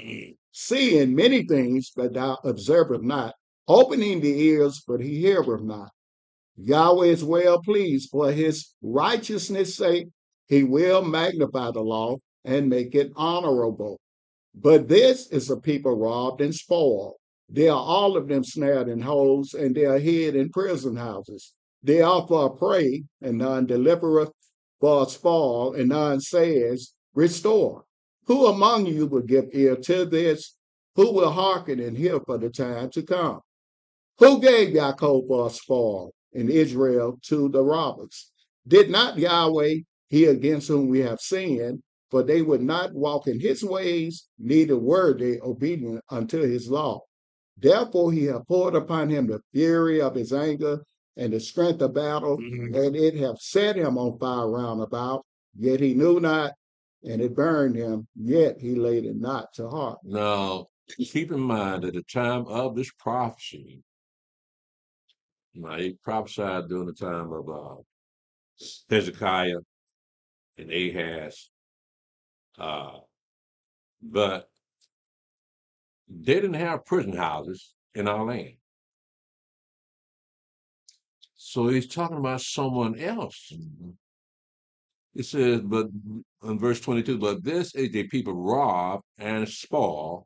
They are all of them snared in holes, and they are hid in prison houses.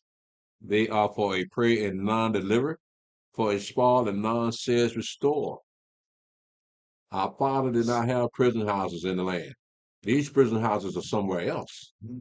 So I was going to say, this brought more praise out the spirit because this brings more validity to what was spoken of in verse 7 when it says it brings more validity to it because it's saying like you say now, well they in prison houses right now. They're still Yahweh's people. Yeah. Even though they don't know the truth. Right. That doesn't make it null in effect that they're not Yahweh's people. They're just hidden in those churches, right, or on these mosques or any other religion that they are in. Right. And that's why they have to be delivered from there. That's why I'm looking at that duality of 22 and 7. Well, that brings more validity to the religion, right, than just an actual physical house. So we're looking at a spiritual prison and a physical prison, right, here in these verses here, all in that same chapter. So again, it's talking about a people in prison, spiritually and physically, but it's not in their land. Because again, we didn't have prison houses. Egypt had prison houses because Joseph stayed in prison for a minute, right? And other people had prison houses. When the Romans came in, you hear about Paul and Silas being put in prison.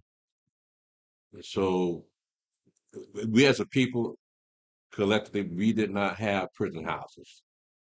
So this is talking about another people that's going to be put in prison. It says in 20, but this is the people robbed and spoiled.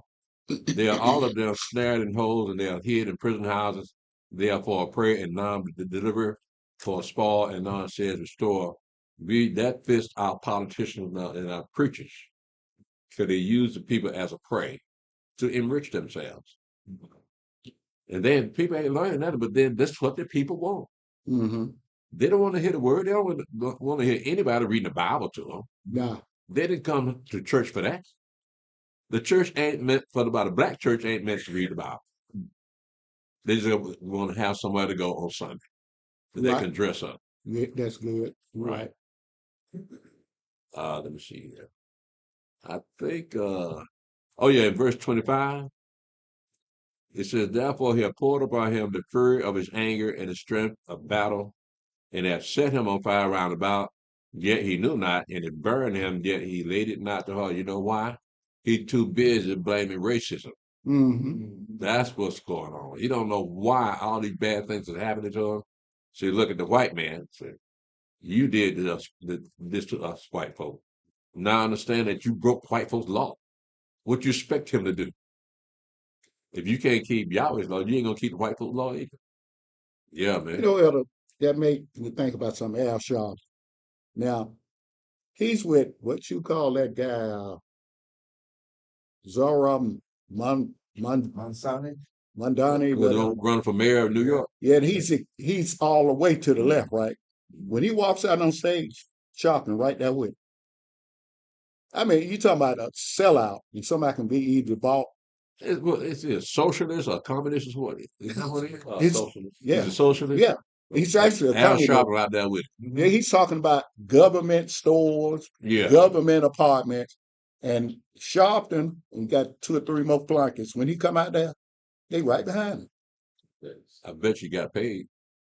And you know what? Oh, Sharpton. Yeah. Oh, you know he did. I mean, Kamala Harris paid him. But what are you? You're not even a Democrat. This man is a communist. Yeah, but he's on the Democratic Party though. Yeah, I know. He running under guys. He just running his Well, mouth. they don't know what to do with it now. Yeah, the thing of it is, to be in that part of New York where those little hat people live, he ain't got a chance. They ain't gonna fool him. No, he's the most popular candidate we got now. For right He's now. running well ahead of everybody else. Yeah, well, you know, But he would be an embarrassment to the Democratic Party because that'll put the seal on the fact that y'all a bunch of damn communists and socialists. right. Because you just elected one. Well, So everybody gonna see they nakedness from that point on that if you want to be a socialist, join the Democratic Party.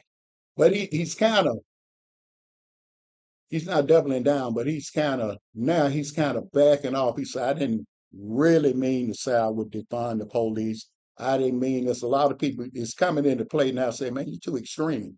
Even the socialists saying, no, but we don't even go there. So he's kind of lifting it up a little bit. He's saying, I really didn't mean a whole lot. Y'all took me wrong. Well, that don't change the fact that he's still more popular than anybody Oh, else. yeah, He yeah. gonna win that thing, bro. Yeah. And Democratic Party, I ain't gonna know what to do about that. Yeah, that would So be they'll it. put the stamp on them that y'all ain't really American. Y'all don't believe in democracy. Y'all believe in socialism. Right. So yeah, that's an embarrassment to them. I think you know what, I gotta take that back. You're right, because that brother that's male, Yeah. Trump is already giving him a position because Trump know he's gonna lose. Yeah, you right about that. Go there. The brother that's Adams. Eric Adams. Yeah. Well, they say it's a rumor going around Trump got a position for him in his administration. Oh yeah. So I'm thinking Trump hadn't said, he said, no, I'm denying it, but it might be that Trump is thinking this guy can't win. He said he want one, but he's waiting for Trump to call. Okay. He know he's not gonna win then, right? He said he do want a position, but if you'll have to wait for Trump to sign off. Well, they showed the Democratic Party showed turn on it, man. Cause he kept complaining about all them immigrants up in there. They ain't got no money to pay for that stuff. They got them in 5-star hotels and feeding the best food, and they running out of money. Whose idea was that? As soon as he did that, next day, Next day he on the investigation. next day they had him pulled right off. Took Yeah. his laptop and everything. Yeah. Next day, he didn't waste no time. Yeah, Biden don't play that, bro. You better toe the line. Did your hand go? No, don't worry about it. But this They answered it. They want to say, well, Trump is a dictator or he's running a campaign on doing everything, but Biden did the same thing. Yeah.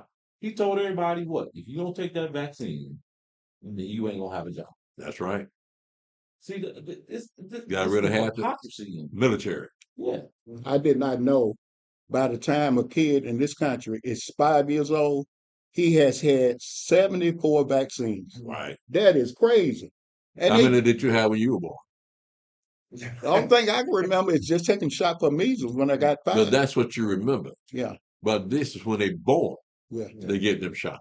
74 years before you get right by the time you What's buy. changed to the point you got to have 74 shots after you're born? What's changed? Is there more pollution in the world? Is there more diseases in the world? Why you got to have that many shots? People moving around the earth, they're bringing different things from other parts of the earth, like different type of lung funguses and stuff like that. That's what some of the vaccines is for. The rest of them are just poison. But you got different people like there's only certain fungus that get in your lung that's to a certain area. So if they find this fungus in your lung, they know you got it from being traveling in a certain area. As you travel a certain area, they'll be able to get a certain fungus in your lung. You know what I mean? Look, what it is, what they're saying is that while the baby's in the womb, it's got diseases already. Yeah, that's a game. That's how you know. That's because she carried it. Huh? Everything when she used to digest it or eat. Yeah, I know, but when you and I were born, they ate everything that was available. Right. They didn't do anything to us. Squirrels, rabbits, everything. Yeah. Pigs, they ate it all. Chitlins, Mhm. But Elder, you know they didn't what? get no shot for that. It's a concerted effort between them politicians and CDC. That's what this whole thing is about. Am I right? Yeah, I They're guess. getting money, man. They're getting all kind of money. Yeah. But the CDC allowing them to do this kind of mess. That's where Robert Kennedy, he's causing the problem. Well, yeah, I think he's cutting that out, ain't he? Yeah. Yeah. I'm going to stop right here and open the floor for questions. Does anyone have any questions before we dismiss? Good class, brother. Praise y'all. Let's see what's on chat. Yeah.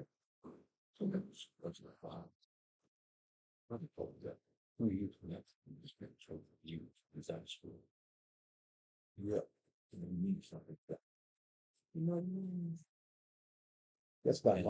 It's not Pharmaceutical I have Chava Shelton's on YouTube. Shalom Chava Shelton. Shalom Sister Neriah. Shalom Brother Alahayim.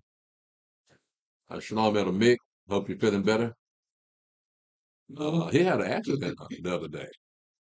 He fell down, and they had to take him to the hospital. I heard that. Yeah. Elder Mick. Yourself. Shalom David Reed. Shalom Brother Hanat Ben Israel.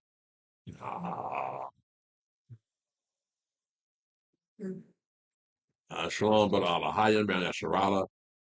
And Sister Malaka Ben Yasharala. Shalom Gregor Rucker. Shalom Elder Tobiah.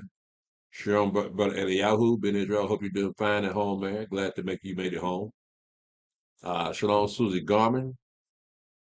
Shalom Elder Hiram. Shalom Brother Odiah. Shalom Yashar Islam.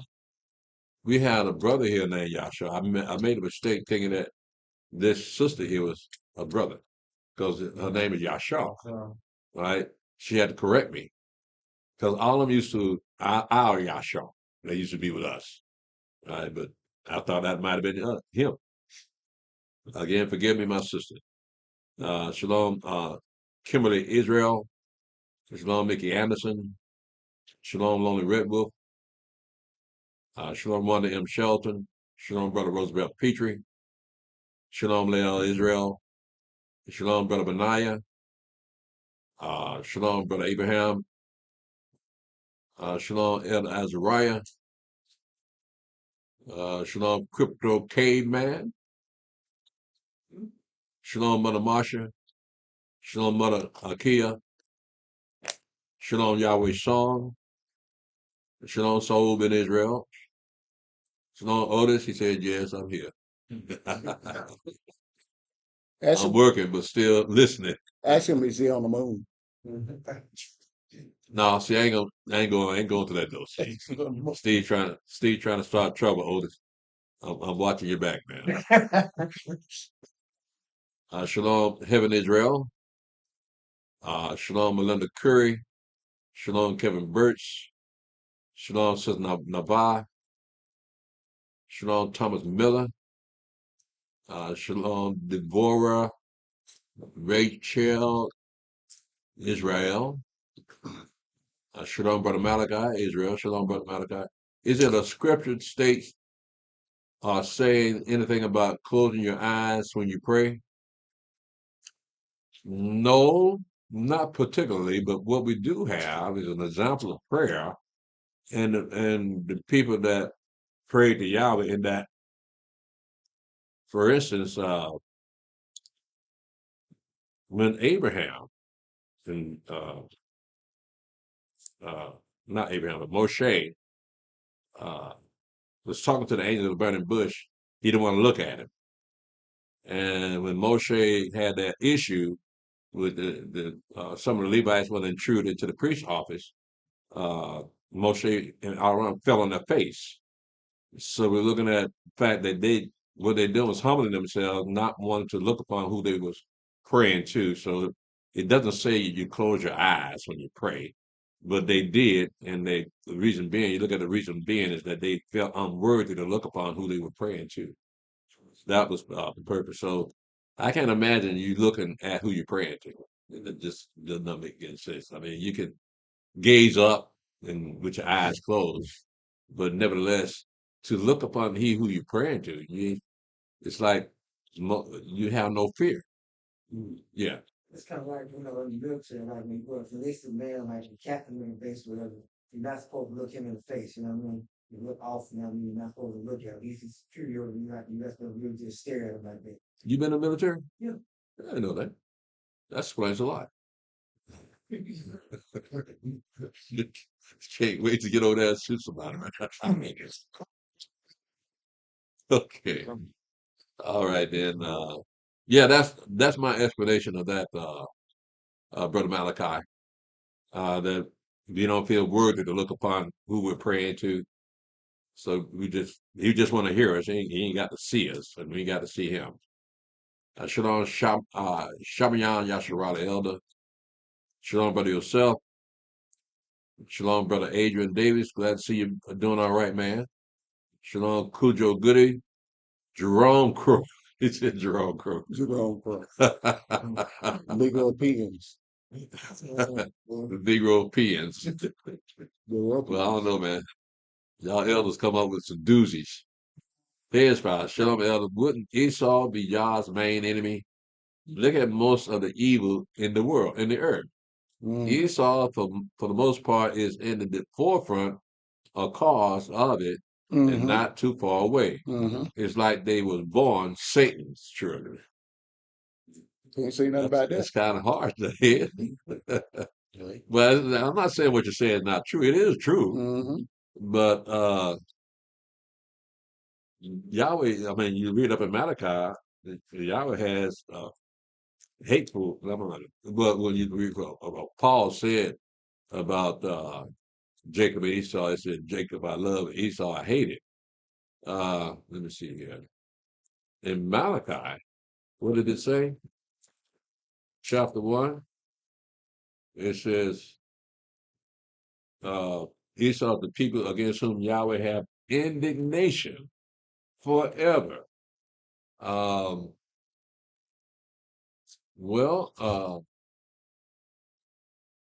What he's saying is if he's got indignation against you, that means he abhors you, and you are considered an abomination, and it also refers to his anger.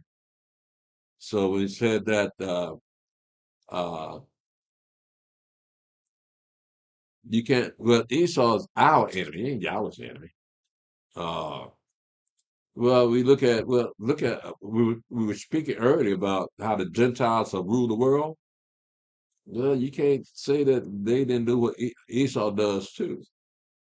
I think what Esau does is put it in the mind of white people how to rule the world.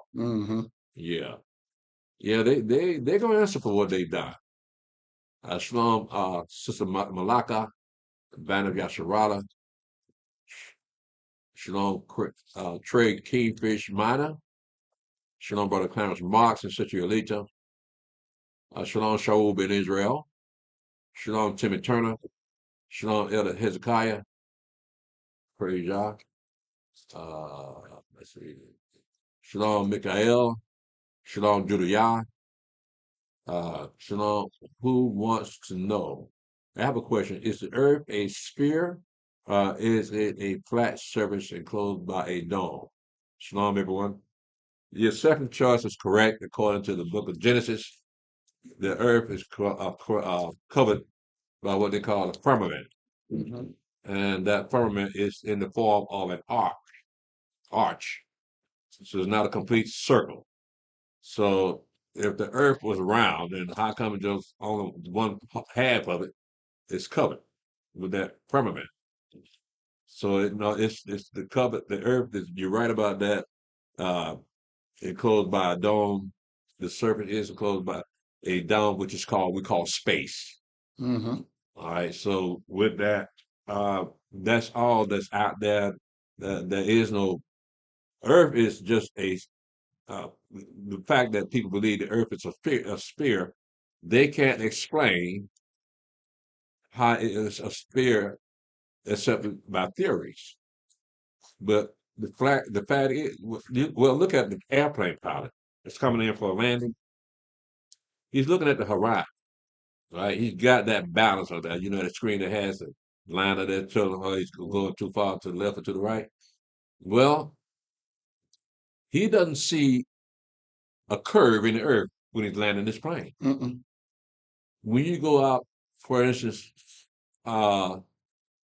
in Lake Michigan, and you can see a boat 5 miles away. Well, what is the curvature? You're not supposed to see that boat if it's about 5 miles away. So where's the curvature? When does the curvature begin? There is no curvature. It's only a flat surface. And another last thing I'm going to remind you of is that when Mashiach returns, look what he says was going to happen when he returns. In chapter 24 of Matthew, Mm-hmm. he says in verse 27, whereas the lightning cometh out of the east and shineth even unto the west, so shall also the coming of the Son of Man be. For wheresoever the carcass is, there will the eagles be gathered together. Immediately after the tribulation of those days shall the sun be darkened, and the moon shall not give her light, and the stars shall fall from heaven, and the powers of the heavens shall be shaken. And then shall appear the sign of the Son of Man in heaven. Then shall all the tribes of the earth mourn, and they shall see the Son of Man coming in the clouds of heaven with power and great glory. And he shall send his angels with a great sound of a trumpet, and they shall gather together his elect from the four winds from one end of the heaven to up. So if all the tribes of the earth are going to see him, then the earth cannot be a ball. Only one side of the earth will see him, but the other side of the earth will not be able to see him. So how can the earth be a ball? But white folks didn't write this. So that's why we got the other side of the story. That yeah, you white folks say that the earth is a sphere. She actually everybody's gonna see it. Yeah. You know, you always hear people talking about they travel around the world, but they only travel around the world east to west. Nobody talks about they travel around the world. So Yeah. Yeah, no. So you gotta look at the flight paths of some of these planes. It don't make any sense. Seems like if the earth was flat, you can go straight from America to Africa. Right? What do they do, man? What they do, leave out of Africa, where Zambia, for instance, had to fly out of Zambia to South Africa first, then catch a connecting flight back from South Africa to Istanbul. Mm-hmm. Mm-hmm. Uh-huh. So to leave Zambia, is it Zambia or Gambia? Zambia. Zambia? I said Zambia first. Okay, Zambia. Yeah. You got to go to South Africa 1st, then catch a connecting flight, and that'll take you to Istanbul. Yes. And from Istanbul, you go to America. Yeah. Why are you doing all that? I mean, you're right there in Africa. You're right across the street. Yet you got to go all these different places. Yeah. Why? To keep the people from realizing that the earth is flat. Makes sense. Yeah, keeping that mindset. So that's why a lot of people they make fun of people that they call them flat earthers. But like I said, we got NASA saying the same thing that the Earth is flat. It does not move.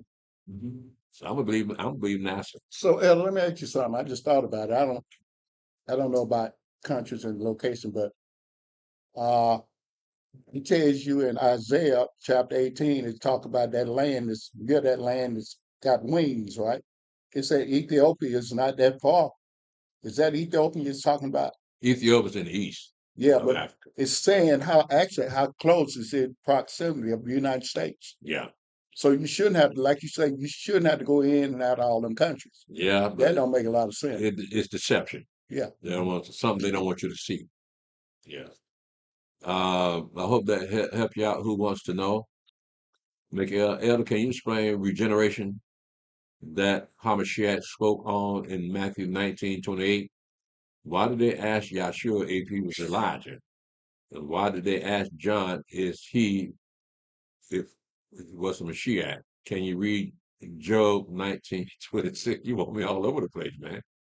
Well, it says in the regeneration, that's not only talking about the resurrection, also the regeneration of the earth, because Israel is going to be like the Garden of Eden. All right, so look at it now. Yeah, it ain't nowhere near that. So when he's referring to the regeneration, actually talking about the regenerate, about the resurrection. Um, let's see.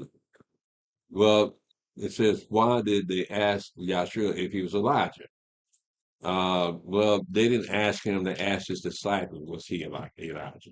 He asked them, what do men say? Who do men say that I am? Right? And they say, some say you're Elijah, some say that you're that prophet. And then they say, well, who do you say I am? He said, you're the son of Elohim, right? And he said, flesh and blood didn't reveal that to you, Peter. Yeah, the Father revealed that to you, right? So, yeah, they didn't understand who Yahshua was, but they knew according to Malachi, that Elijah was supposed to come and turn the hearts of the father to the son, the hearts of the son to the fathers. So that they didn't know whether he was that prophet or not. They're just throwing out names. Mm. Yeah. You know, in reference to that scripture that you're talking about, why didn't it say, well, why didn't it say, when you ask Jesus, well, who do you say I am? Jesus? Yeah.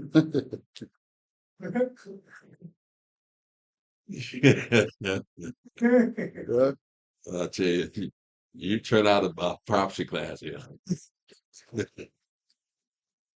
um, uh, yeah, well, John was letting them know that he was that voice speaking in the wilderness.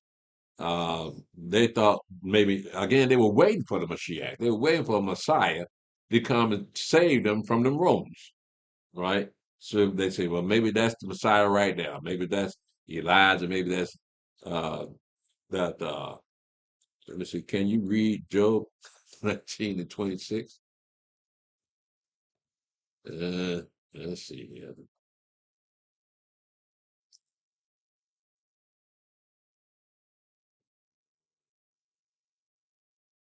And though after my skin worms destroyed it by the yet in my flesh shall I see Elohim. You got to look at verse 25 to verse 27. It says, for I know that my Redeemer liveth, and that he shall stand at the latter day upon the earth. And though after my skin worms destroyed his body, yet in my flesh shall I see Elohim, whom I shall see for myself, and mine eyes shall behold and not another, though uh, though my reins be consumed within me. So what he's saying is that I know I'm going to die one day, and I'm going to turn to dust. But I know I'm going to be raised up. He's talking about the resurrection here. He said, I'm going to be raised up, and I'm going to see God for myself. Now, that to be raised up when the Mashiach shows up. But since death will have no more power over him, he'll live until he sees Elohim himself. And that's what he's referring to. Job had knowledge. It ain't like he was just out there by himself. He understood a whole lot of things. He understood who Yahweh was. But even his three partners, they understood who Yahweh was. So when he died, he knows he's gonna die. But when he knows what he said, I believe in the resurrection. Right? I'm gonna be raised up, even though my skin has turned to dust, worms have ate up my flesh. I'm still gonna be raised up, and I'm gonna see God for myself. Mhm. He knows his Redeemer lives. What do you mean by Redeemer? Someone that purchased him from captivity. That's what the redemption is. You're redeeming something that someone else has. Like our father was redeemed from Egypt, from Pharaoh and Egyptian, right? Well, they bargained with him, right? Said, if you do this, then I won't bring the blood, turn your river to blood, right? If you let my people go. Well, I ain't gonna let them go. So now it's turned to blood. Now all those great plagues and diseases came upon the Egyptians. Well, he was trying to redeem his people out of captivity.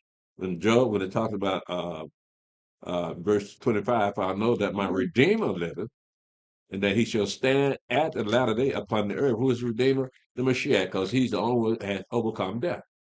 So he can redeem those that are going to die from death. Let me see here. Yeah. So let me see. I think that's what that's talking about, Brother Michael, that Job is going to be redeemed from death by the Mashiach himself, but he will be able to see the Creator himself on that new earth. Uh,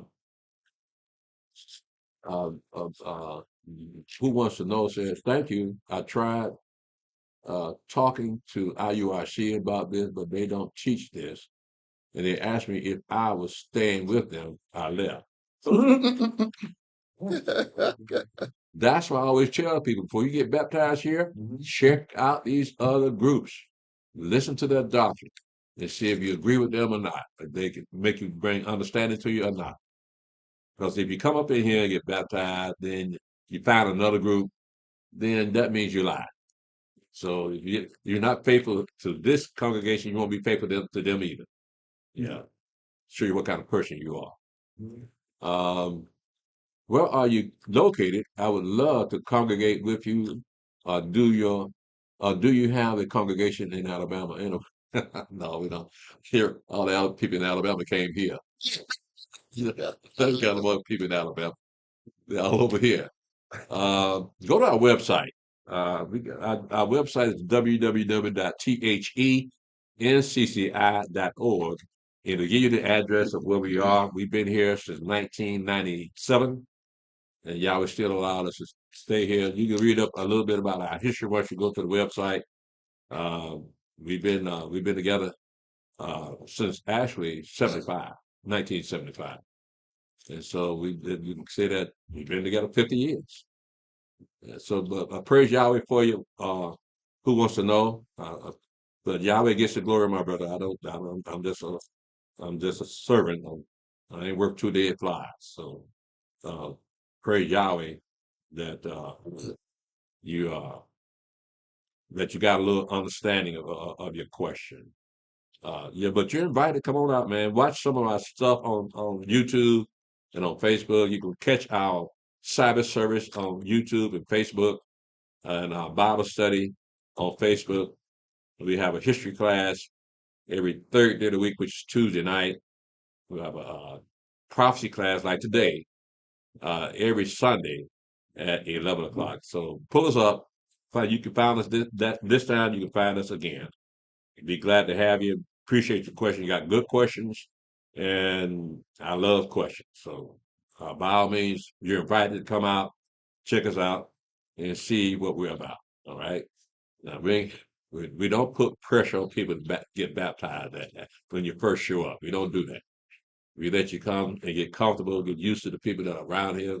It's sort of a family-oriented congregation, and we always watch out for one another, and we pray for one another. Uh, yeah. Mother Kay said, yes, Elder. Uh, we commute to the camp and love it. Thank you, Elder. I'm 65 years old, and I remember you from years ago. Just he already knows who I am. I did not know that. Well, I've been here for a minute, so I guess he can say that. Yeah. Well, I'm gonna go ahead and shut it down. I'll give you 5 more seconds. Facebook and YouTube. Um, type in something for me to answer. 5, 4, 3, 2, 1. Thank you, YouTube. Thank you, Facebook. We're gonna go ahead and shut it down. Join us. Join our next week. We have our not next week, but on the third day we have our history class, and on the fifth day we have our sisters only class. And then we have a Sabbath service. But we got the Feast of Trumpets coming up in a couple of weeks. So we want everybody to be tuned in for that. If you can't make it in person, we keep it the Feast of Trumpets. And after that, we got the Day of Atonement, and after that, the Feast of Tabernacles, all in this month and next month. So it's getting kind of close. So we're going to go ahead and shut it down.